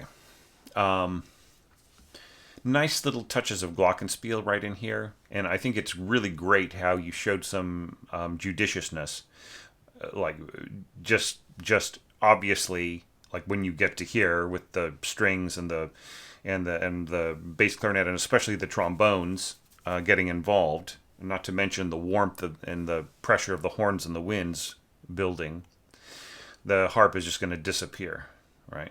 You could probably get even more mileage out of this by having your harp lines an octave higher. They don't have to be the same exact pitches as the piano part. In fact, if you bring your harp up higher, then you can start the pattern an octave higher than the double basses, right? You just start it from that D, then up to the next D up an octave, and then this is all up an octave, right? And then the harp part will come through really beautifully. And then here, you can work this out so that it climbs up to the roll, right? And then just beautifully connects to the next function of the harp, which is to kind of roll over the downbeat. And once again, and you need it because you have almost nothing happening on your downbeat. Like you're slurring across the downbeat like there's no tomorrow. Like it's against the law to articulate on the downbeats. Just really watch out for stuff like that, okay? For because the piano is a percussive instrument, right? So every note that it plays is a hammer hitting a string. So that means that you can put something like this over a piano part, and when they hit that note, they're still hitting a percussive note at the beginning of a bar, right? So there's no the feeling of punch, even if it's a very light one on the downbeat, is always there. But it when you take that same slurring and you drop it onto winds and strings, there isn't any the shape starts to unravel. Okay, so I just really watch out for this approach where you are aggressively avoiding any kind of articulation on the downbeat. Right, and then once in a recent score, I saw the same approach, and just it's no articulation on the downbeat, and then finally, pow! Somebody did one right on the end, and it was just almost like getting punched in the face because it was so unexpected, right? After the establishment of avoiding it, so just watch out for that stuff, okay, Ian? I mean, you're too good of an orchestrator to let something like that affect the quality of what's going on, especially slurring, you're slurring over an upbeat, that is da ta ta, you know what I mean? It is a leap up, right? And you're basically robbing the player from lifting off of the ground, right? It's a jump, right? So if the jump is kind of like a slinky crawl upwards, right? Is what we end up when you slur across it. So it's the player cannot really punch this with any kind of staccato if you're forcing them to play it smoothly with a slur over it. And the same thing here, when you start getting into your horns, do you really want da rather than ta ta ta ta, right? So think about some of those things. All right, but very cool score, and wow, just great to get score from you this year, and imagining, kind of thinking forward to 2023 is going to be a pretty awesome challenge too, and I would really love to, what we're going to be doing is just so incredibly different from this, but it might play to your strengths, I don't know. So anyways, think about all those things, and thank you again for such a great entry, and what a worthy addition to everything that we've got so far in this compilation. And with that in mind, let's take a look at the next entry.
Nice work, Autumn. Yeah, I mean, just one score after another, just really kind of hitting all these points. Uh, and just a wonderful imagination and yeah, growing sense of craft. Yeah, you got a knack for this orchestration stuff, Autumn, and I would just really love to see you do more and more of it. Okay, so now let's talk about a few balance things. All right. Now, by now, you probably have watched a few of these videos, and you have probably noticed me scolding a few people who've been doing this long time about using low flute in octaves like this against, in textures where they get buried and swallowed. But like, you've got an extra problem there. You've got a single second flute going into its gentlest, most vulnerable place, doubled by two horns. Right? Who do you think is going to win? Obviously, the horns are just going to completely smother any chance of that flute coming through. If you're going to have two horns here, you should have two flutes on top. And then the other parts can work out for themselves. However, there are a few other things to think about here, and that is that F sharp is a note that has a lot of penetration to it, right? And it doesn't mean that you can't use it in this voicing, right? With the first clarinet below and then the bass clarinet playing harmony with it and so on. Like, it doesn't mean that it can't work, but it's just like anything from E up or F up, right? Is just kind of, it's not uncontrollable, but it's just like, to really get that fine sound, just not the most obvious kind of thing for the horn. Like all this stuff in here, like going up to E and so on, and crescendo, diminuendo to piano, that's all very nicely balanced. But just that F sharp, it's just a little, I would be tempted to just have this be like a solo horn, right? Just to have this be like a single horn player. That is all you need. You don't need two horn players there. And then you just leave this the way that it is, like the third and fourth playing harmony together and so on against the first horn. And I think that would balance a lot of things. And then you just might as well get rid of your second flute player, because it cannot win this fight.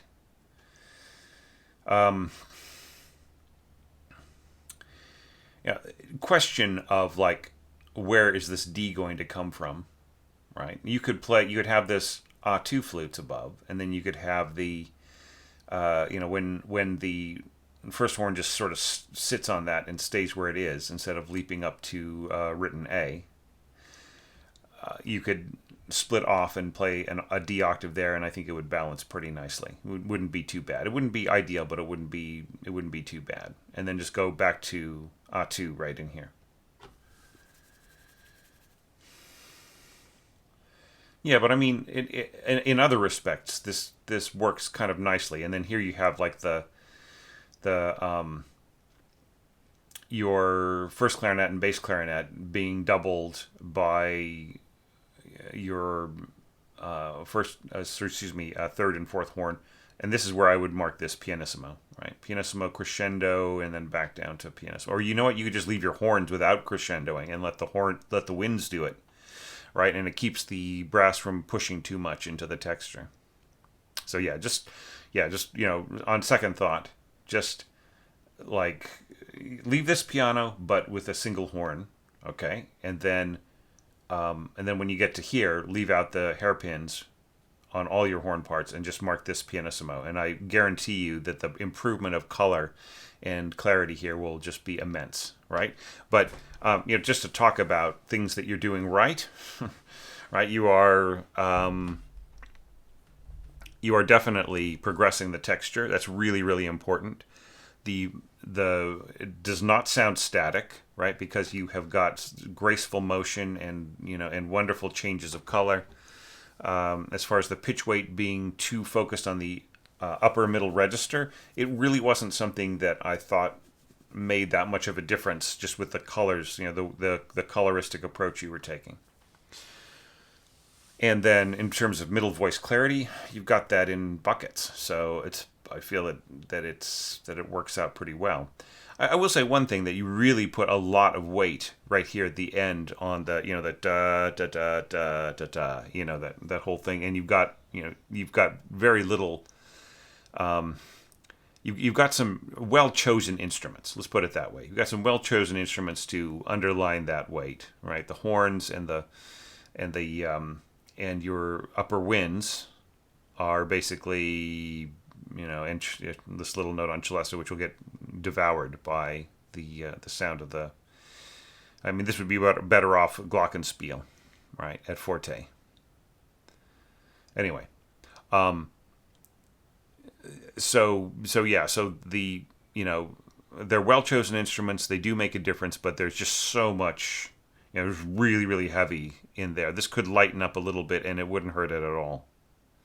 And the single stroke on timpani. That's really nice, and I really love the way that you score this from bassoons to horns and so on. It's just really really lovely work, and oboes right in here. Like, this is really nice. The oboes and octaves, and the English horn taking the lower, doubling with the second oboe, and then the flutes two above, and then the function of the strings right in here, doubling some of the bassoon pitches, and then doubling, like the second horn English horn line. Excuse me, the second bassoon English horn line right in here.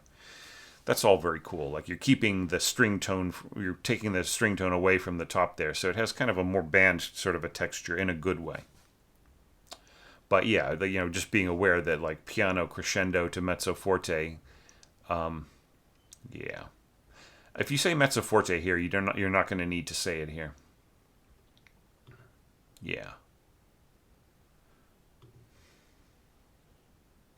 Yeah, so I mean, how long do you intend your crescendo to last? See, here you've got it marked as just lasting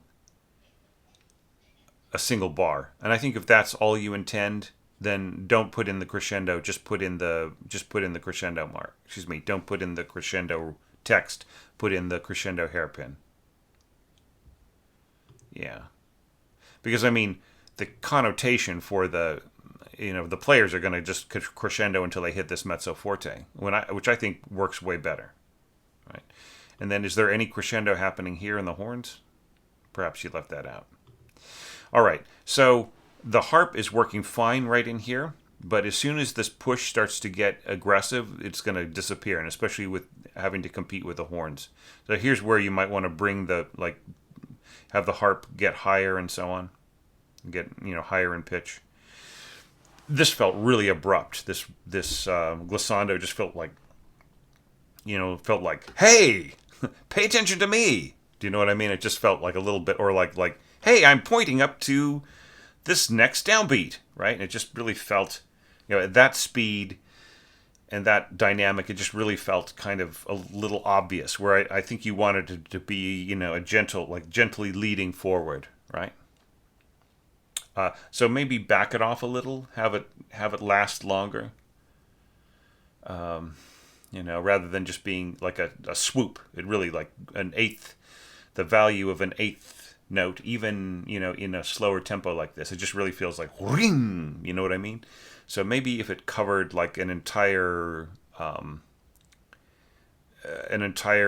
quarter beat of the bar. It's like, actually, it's not divided into quarter beats. It's divided into, like, with the way that you've got this scored, it's fooling me that you're in 12/8 again. But yeah, but if you were to, say, roll into it, or excuse me, not roll, but to arpeggiate into it from a full quarter note before the beat, or even a little earlier, then it would make it a sort of a gentler leading forwards, right? Rather than so much like a kind of a big advertising pointing cartoon finger, right? Is what I sort of feel. Sorry, I'm not trying to trash what you're doing here. I think it's beautiful, but I just felt that this was just really sudden and kind of like almost like, getting cold water thrown in my face, right?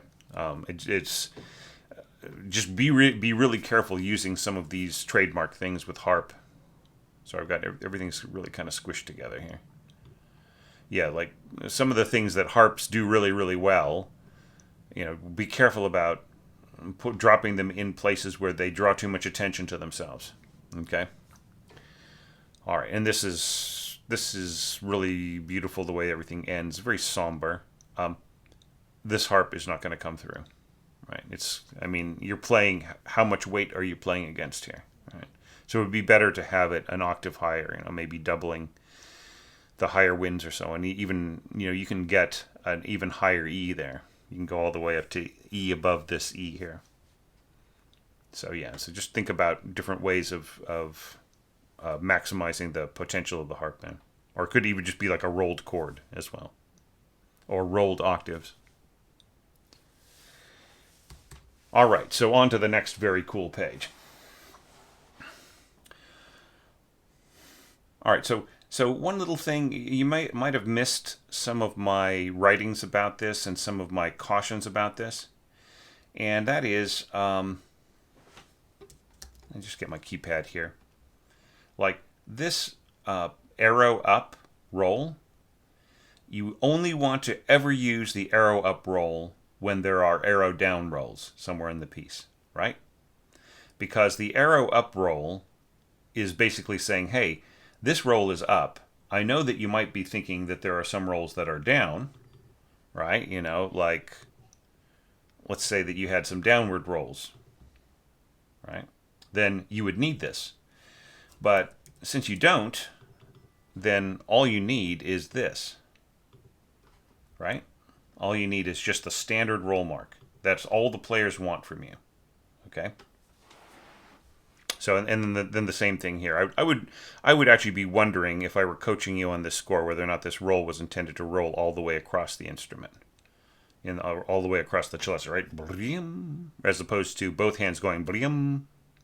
And the same thing here with the harp. I think if you're going to roll in the celesta, you should roll in the harp. But that's all part of something else that I'm going to talk about in a minute. So let's not rush that.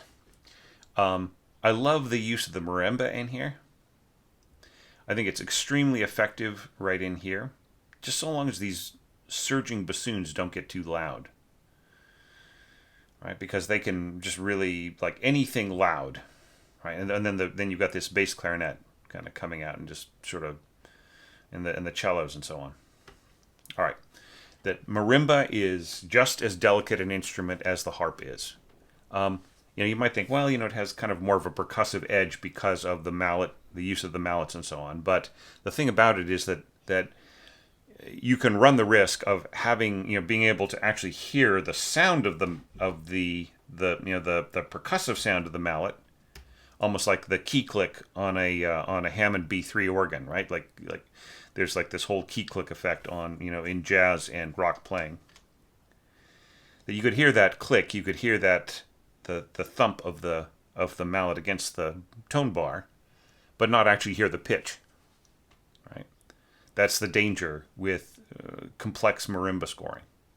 And then also, there's the whole thing about this, right? You are replicating the scoring of the left hand in the lower staff of the original piano score. Right now, what did I say? Like there was a thing in my, perhaps I didn't make it quite clear enough, but there was a caution in my pitfalls video about this, about the danger of leaving gaps when essentially, like, if you listen to the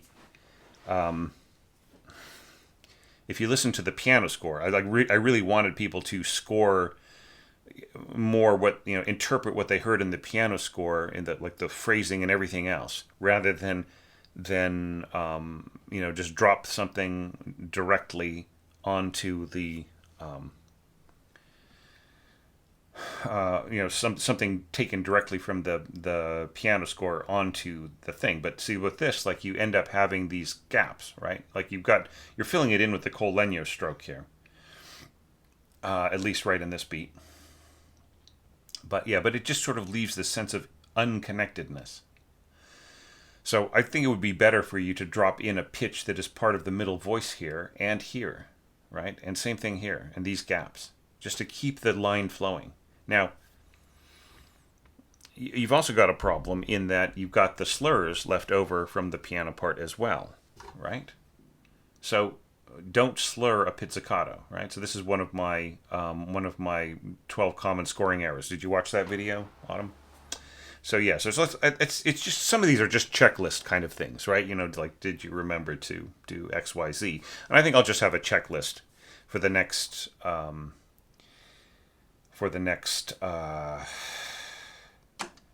challenge, and just like, and there will be like a little box you've got to click on the entry form. Yes, I did go over the checklist, right? And then it'll just save so much time, like the time that I don't have to talk about all these things and like remind you to watch out for this and not use piano style scoring on winds and strings, and to try not to slur over repeated notes and things like that. Just like some basic things.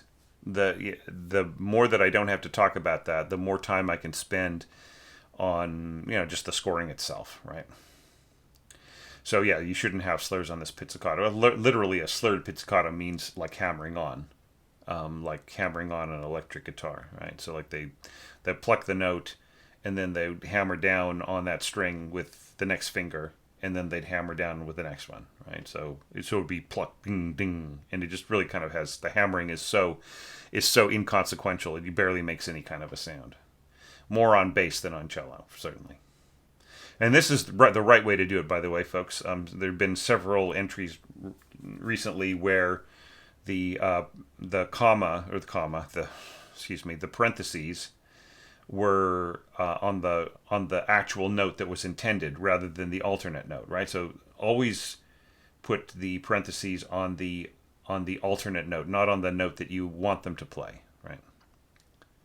All right, so, and here you're saying pizzicato in 6. All right, it would almost be better for you to just have like the 6/4 time signature against, like, to actually just introduce the time signature and just kind of go back and forth between it, right? And then the conductor can explain if anybody's confused about the counting.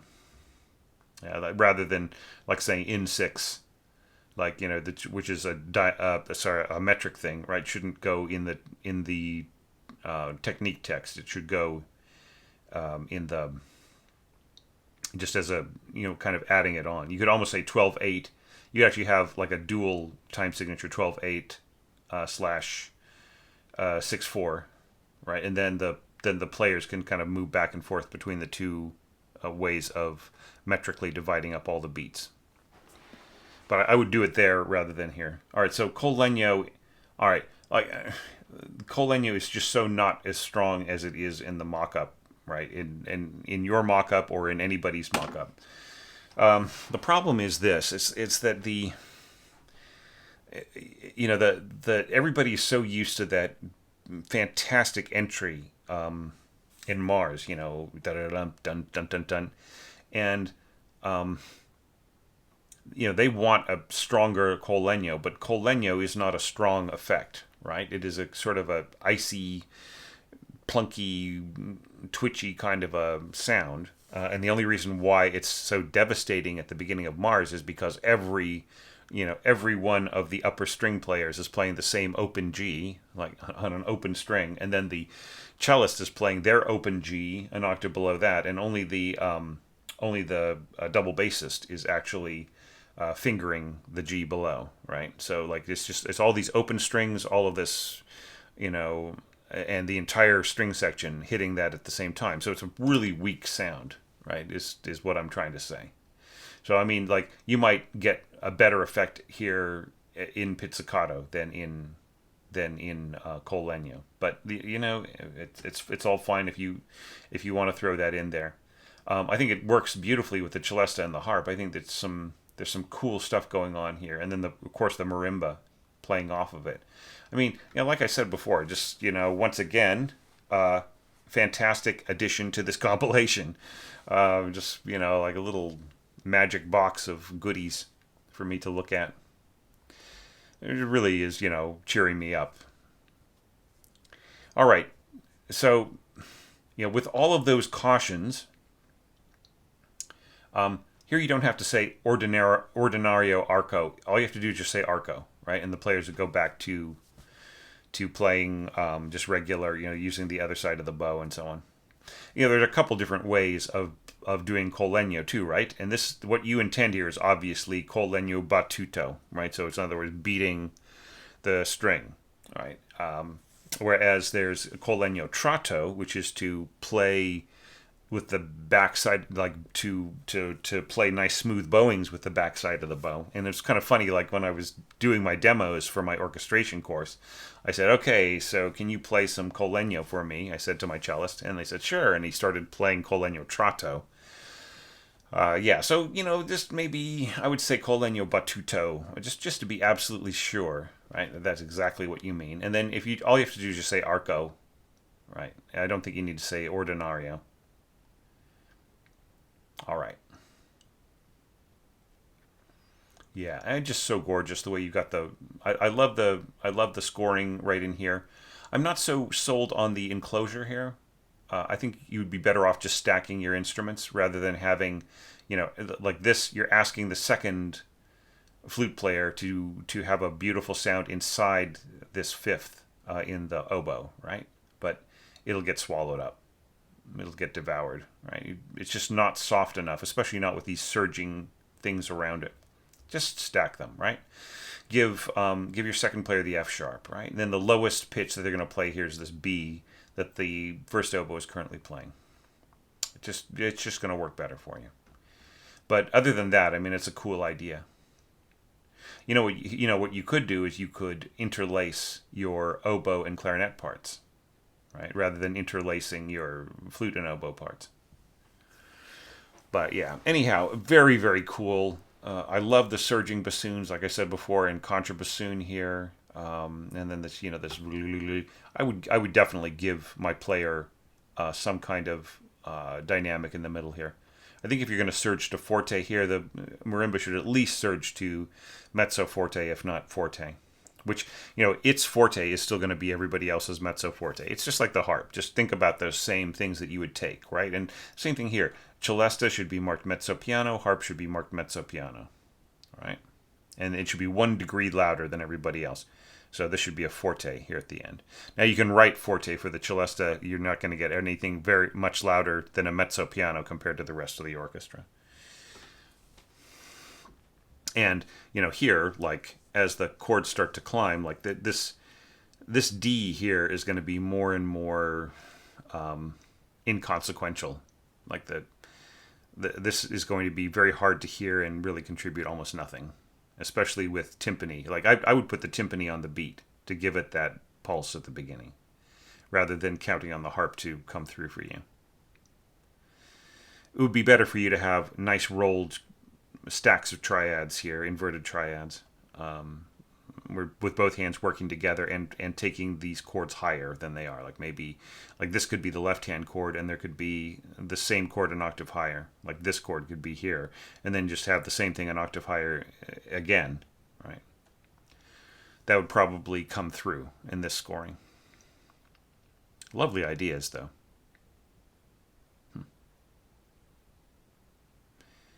Yeah, I love the whole guitar chord kind of shape of this. Yeah, and really nice. And then, of course, rolls on everything. Okay. All right, so it's very cool. The cellos and the bassoons working together. I think that all works nicely. I like this right in here.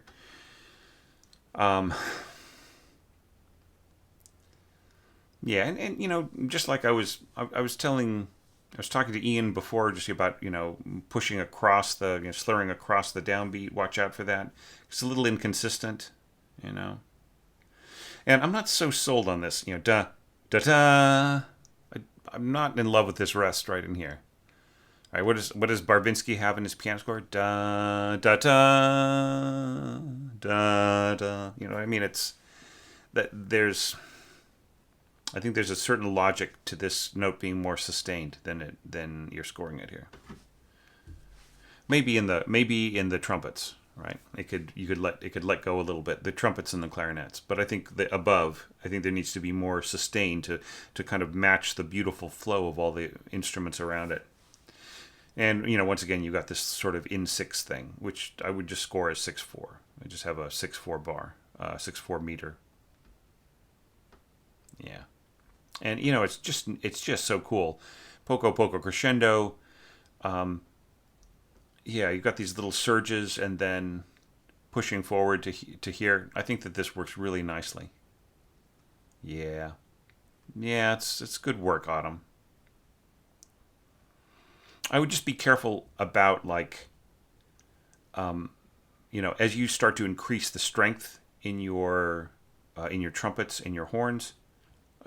Just think about the efficacy of the like what are the realities of the middle winds and strings really kind of making any kind of difference, right? So I would say like the stronger that you get in your brass, the kind of more sort of obvious and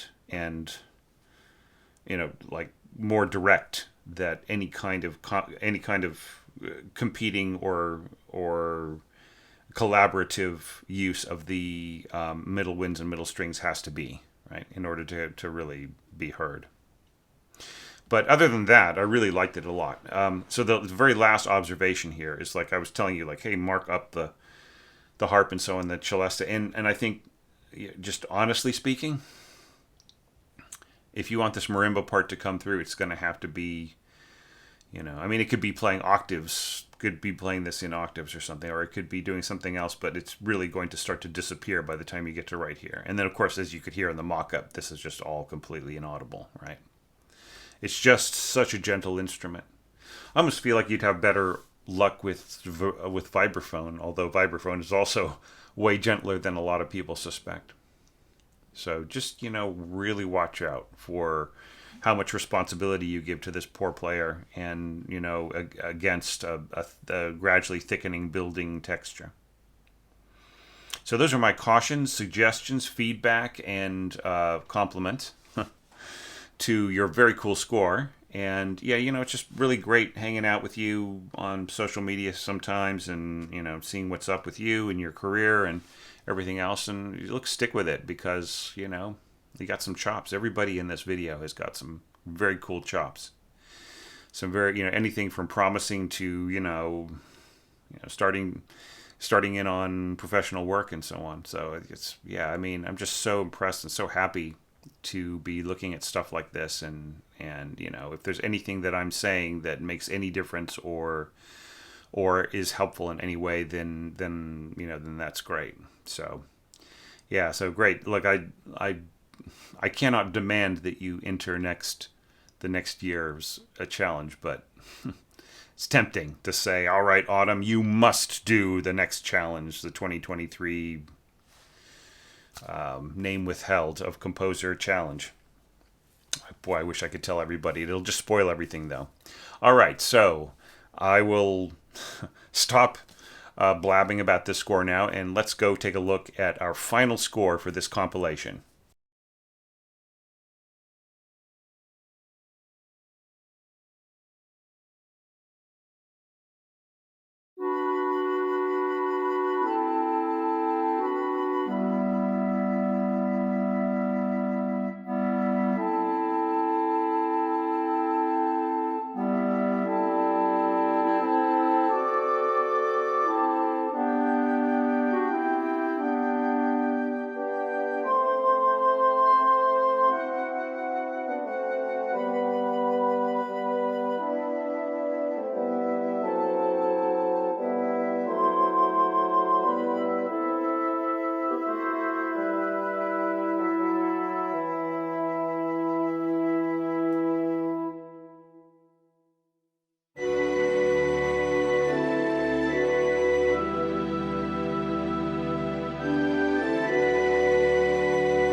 love the simplicity of this last entry by Christiane.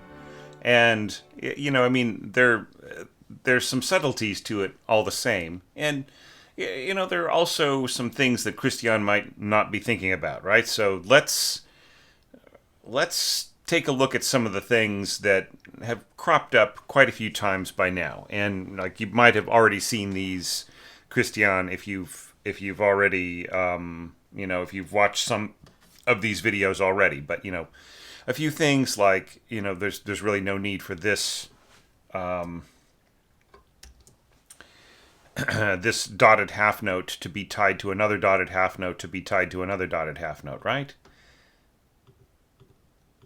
All right, this is all you need, right? Same thing here.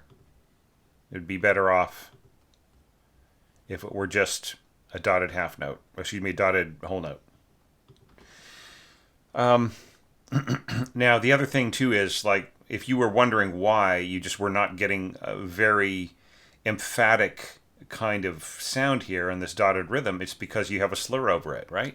You imported the slurs, the slur grouping of the piano part into your score, right? Or more or less. There are some things that aren't.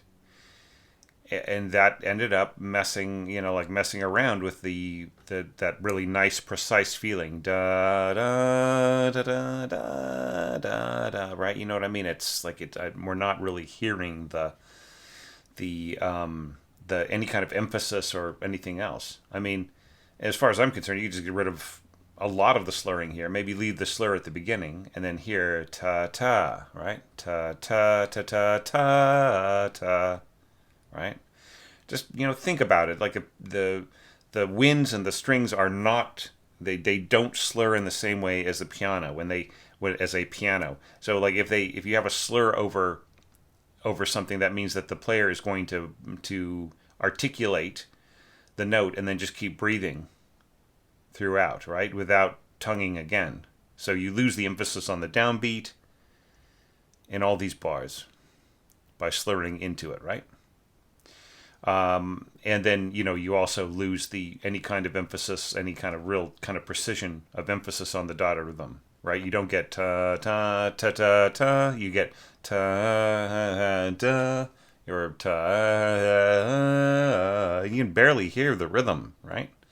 So just really watch out for that kind of stuff. And another thing, crescendo. Crescendo to what?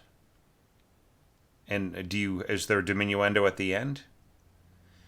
Maybe it would be better to have this in hairpins, like I have a hairpin leading towards here and then have another hairpin going the other way, diminuendo, right? So I think you could have worked out the dynamics a little bit better here. And you could have had more of a crescendo with more emphasis. You sort of have to, when you get a passage like this, you have to really think, like, what is the composer trying to say? And, like, how do I express that with my orchestration, rather than choosing instruments that can be used to convey the idea of the actual pitches and so on. What about instruments that convey the emotion, right?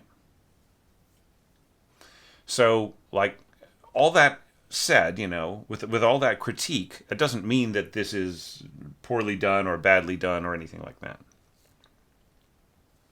I really do like the way that, certain aspects of my evaluation criteria are being addressed, actually, right? So you're starting off here with English horn and flutes in... you know what? I'm having a problem reading this, so if you get a chance to, when you submit your score to me, do it in transposing pitches, all right? So, yeah, see, I look at this, and even though this is all transposed, my brain absorbs it better than when it's like this, all in C, right? I don't know why that is, but it's just probably from years and years and years and years of looking at transposing scores. And you should develop that too, right? Obviously you've got aspirations to orchestrate, and that's not based on nothing. You've got some developing chops here, right? You're starting to develop towards that goal. So, Read in transposition. Maybe write in C, but like, until you get the knack of writing in the transposing part as well. All right, well, this is really, really cool. I love the idea of flute and first flute and English horn over clarinets playing the harmony. That's very, very cool. And then just a little touch of bassoon right in here, holding that sort of suspension as the part rises. And then here, I thought what was really cool was how you changed to bassoon, right? So that changed the emotional quality a little bit, right? So it progressed the texture a little teeny bit. Imagine how you could have progressed it even further by having oboe take over on the melody, right? And then having the flute come back with oboe doubling. Things like that, right? So just, how much more can you expect out of yourself? What if this part right in here were actually played by first clarinet over the bassoons, and then you just get that really beautiful, you'd get a much more, or you could have it like this could be first oboe, and then this part could be second oboe, right? Playing octaves together, or there's just a bunch of different combinations that you could have chosen rather than continuing on flute and English horn all the way to the end of the page, right? Because it's slow music. It's a very simple and elegant phrase that is saying a lot emotionally. Actually, it's got a message there that is very endearing and yet very and yet is very kind of straightforward. There's a certain straightforwardness to it, right? Like he's not clouding his impressionism in mystery. It's more like impressionism, kind of like the sort of leading into impressionism kind of feeling of say Debussy's Sweet Bergamasque, right? Rather than kind of the cloudy stuff of the images or the preludes. So it's just kind of a more, but it's still impressionistic, right? And the ambiguity of the harmony and the sense of expectation and and there's a little bit of misdirection. So, I definitely, like, by keeping things simple, you were saying a lot here, right? So just, go ahead and feel free to change things around a little bit and to just dig a little deeper. Now here, you don't really need to have this right in here. You could just, this is a perfectly legitimate way of scoring, like, the two different voices, and especially since you're going into a second voice with a different function here. That's all totally fine. But you could have just said two here, right? Just like the way you have one here, you could have had two there. Without this rest, right?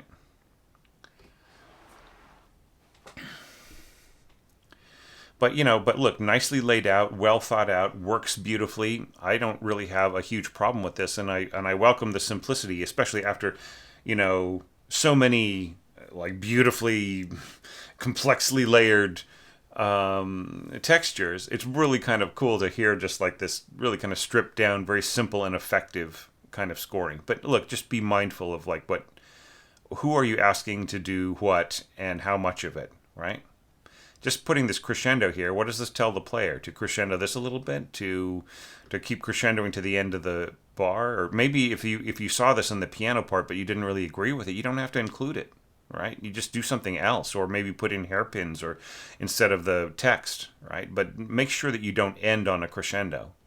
You should end pulling out back to something soft.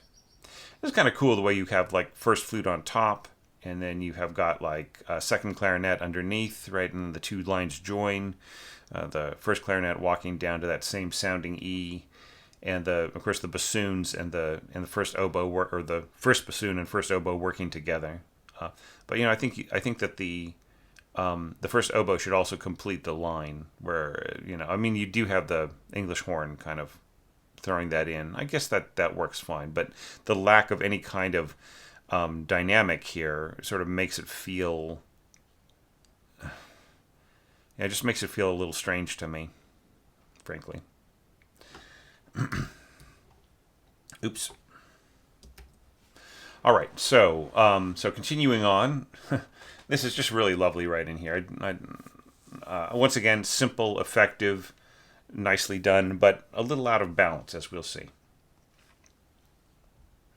So the way that you got this scored, like the actual functions of the instruments, is pretty good. It's very nice, but the balance is kind of strange, and it feels like some parts are a little weak.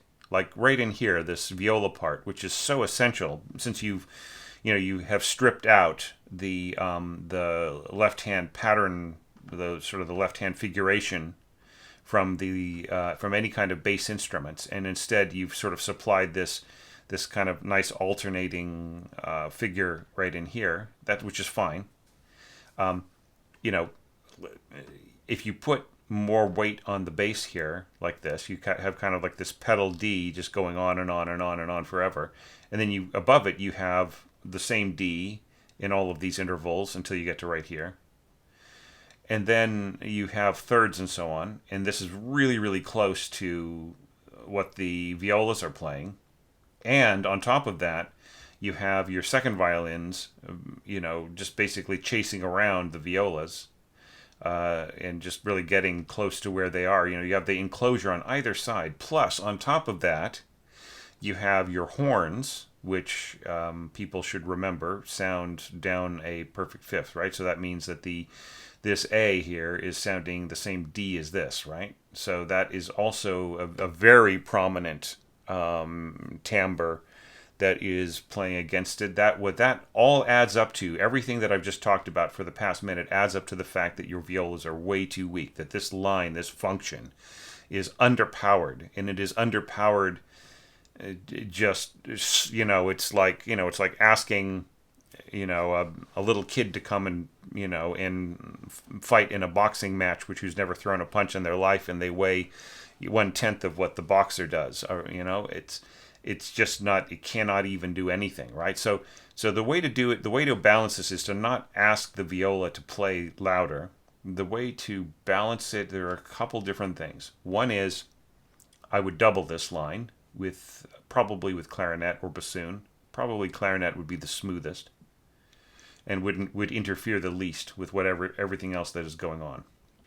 Then the next thing I would do is I would really think about, how much do you want this cello part to happen, right? The throwing the E in here, like by taking the 6 of the G chord and throwing it on the bottom, it sort of creates this. I mean, it's an interesting sound, but it's not the sort of the purest kind of an effect. So if you wanted to cut back on what the cellos are doing here, especially like the F sharps and the E's, and sort of take them out, then you are freeing up what the viola is doing. Like you're taking away the interference of pitches around it, right? Because you have to think, what are you hearing when you listen to an orchestral score? You're not just hearing the pitches that are written at the bottom, at the actual pitch written on the staff that is like the basic note upon which all the overtones of the sound are built, right?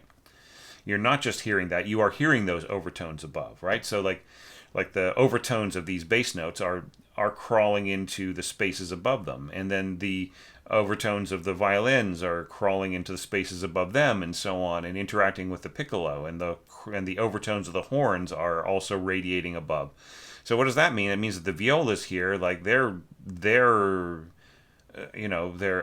part of their reason why they're underpowered is because their overtones are not the strongest, just because of the way the instrument is built, and that's actually part of the genius of how a string section balances. But when you are adding horns in the middle like this, and you're pushing down this function right into the viola's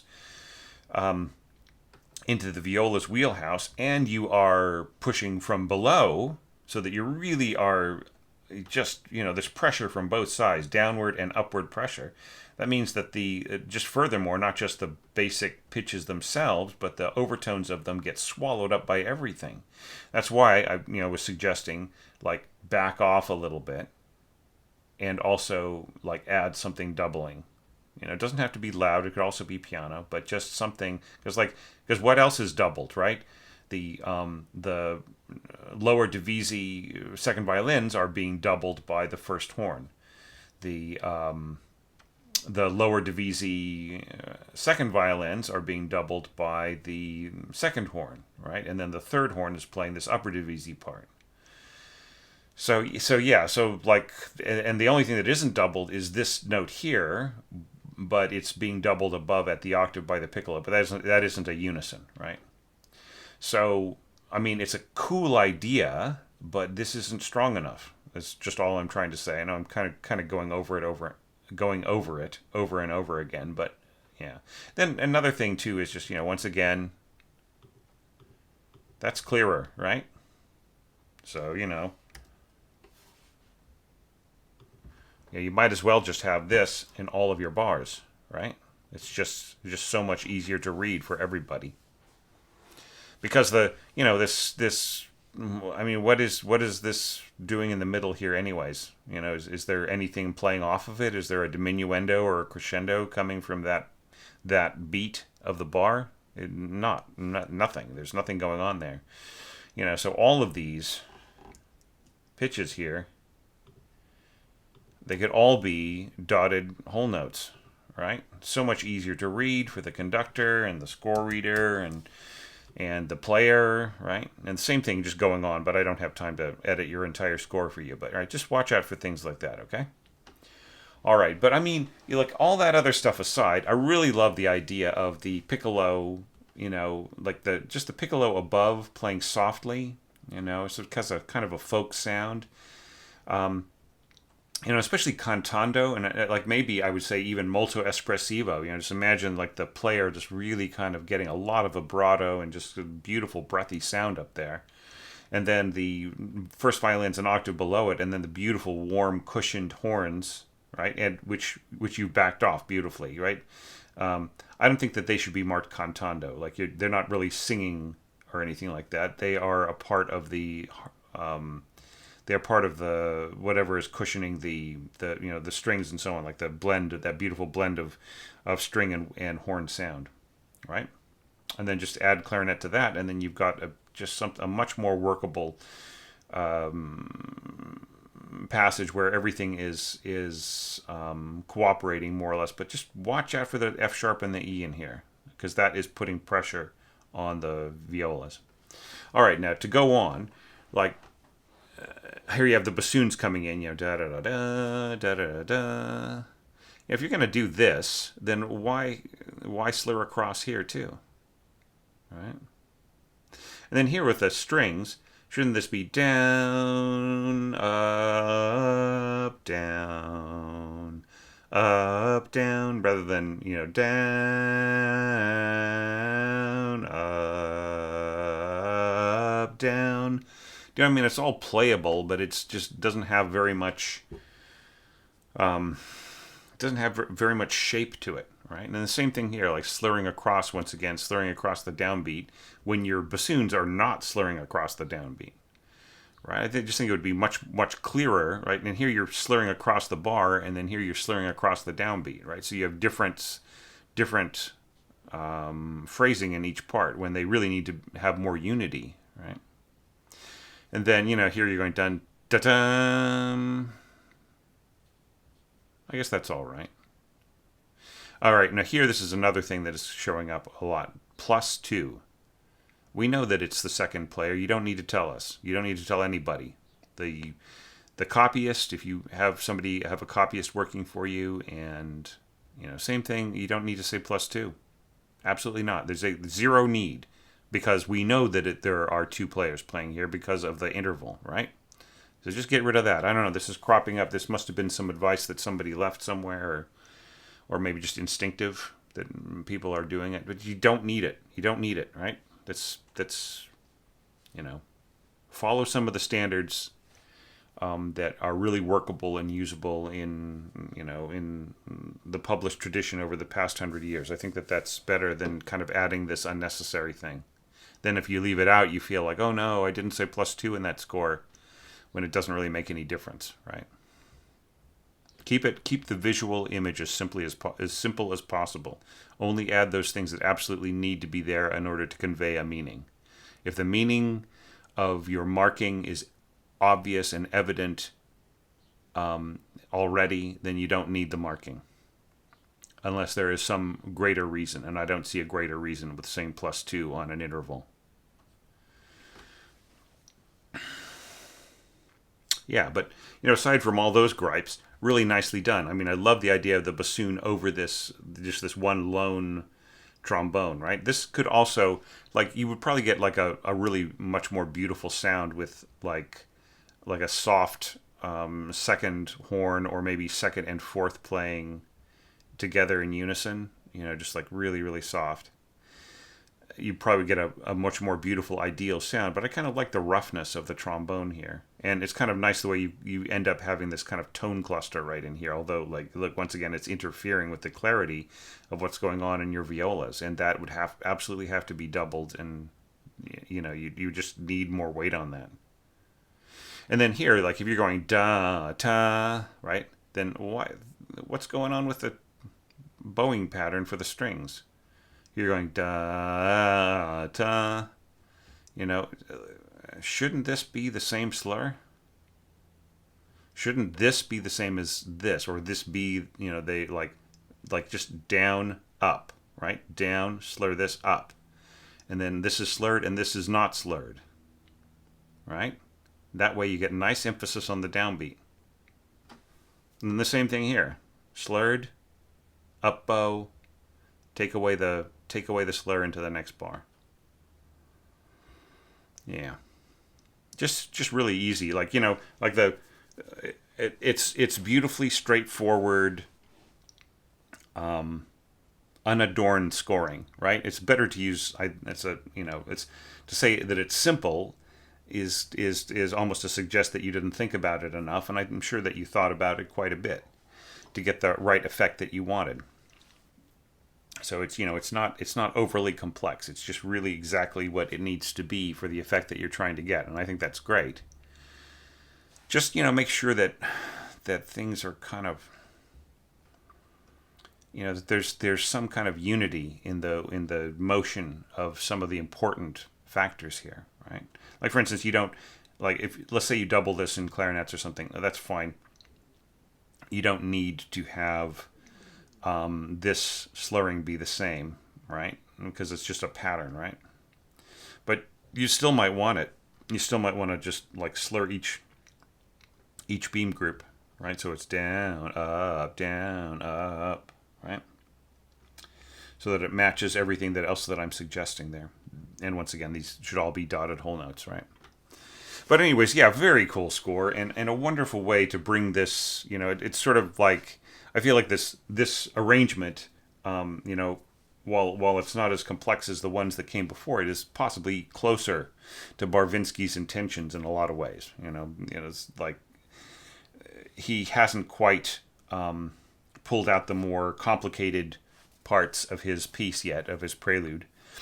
He's still, we woke to the kind of the beautiful cool morning and the sun, and then now we are starting to sort of soar over the village or over the fields, right, as the sun is rising. And so, and then later on things will get really intense, very fiery.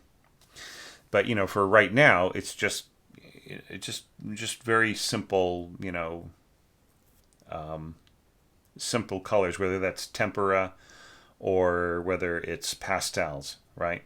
Okay, so tempera is a kind of paint that is kind of has a sort of a more blocky kind of obvious color, and pastel is you know what pastels are. I'm not saying tempura the kind of food, all right, tempera. All right. Anyways, yeah, just a very cool way to wrap this up. So I'm just going to stop here and say, if you haven't already, you should be, and you've followed me this far into this evaluation video, you should be writing out your suggestions, feedback, commendations, praise, and even the mild objection, so long as it is stated in a friendly and supportive way. To anything else that you saw in this video, things that I didn't catch, things I didn't have time to mention, but that I did see, all of that stuff are very useful. Especially if you are also a participant, you're somebody who has has already had their score evaluated by me or is about to get their score evaluated. Like to really keep this process very helpful and productive for everybody. Please add your comments and suggestions below. Okay, and they're very, very welcome. And I really love the very positive community kind of contact that develops in the course of these challenges. It's just so healthy, and it just like people are really improving and making connections and making improving their own abilities, and I just that's more than I could have ever hoped for when I started this community about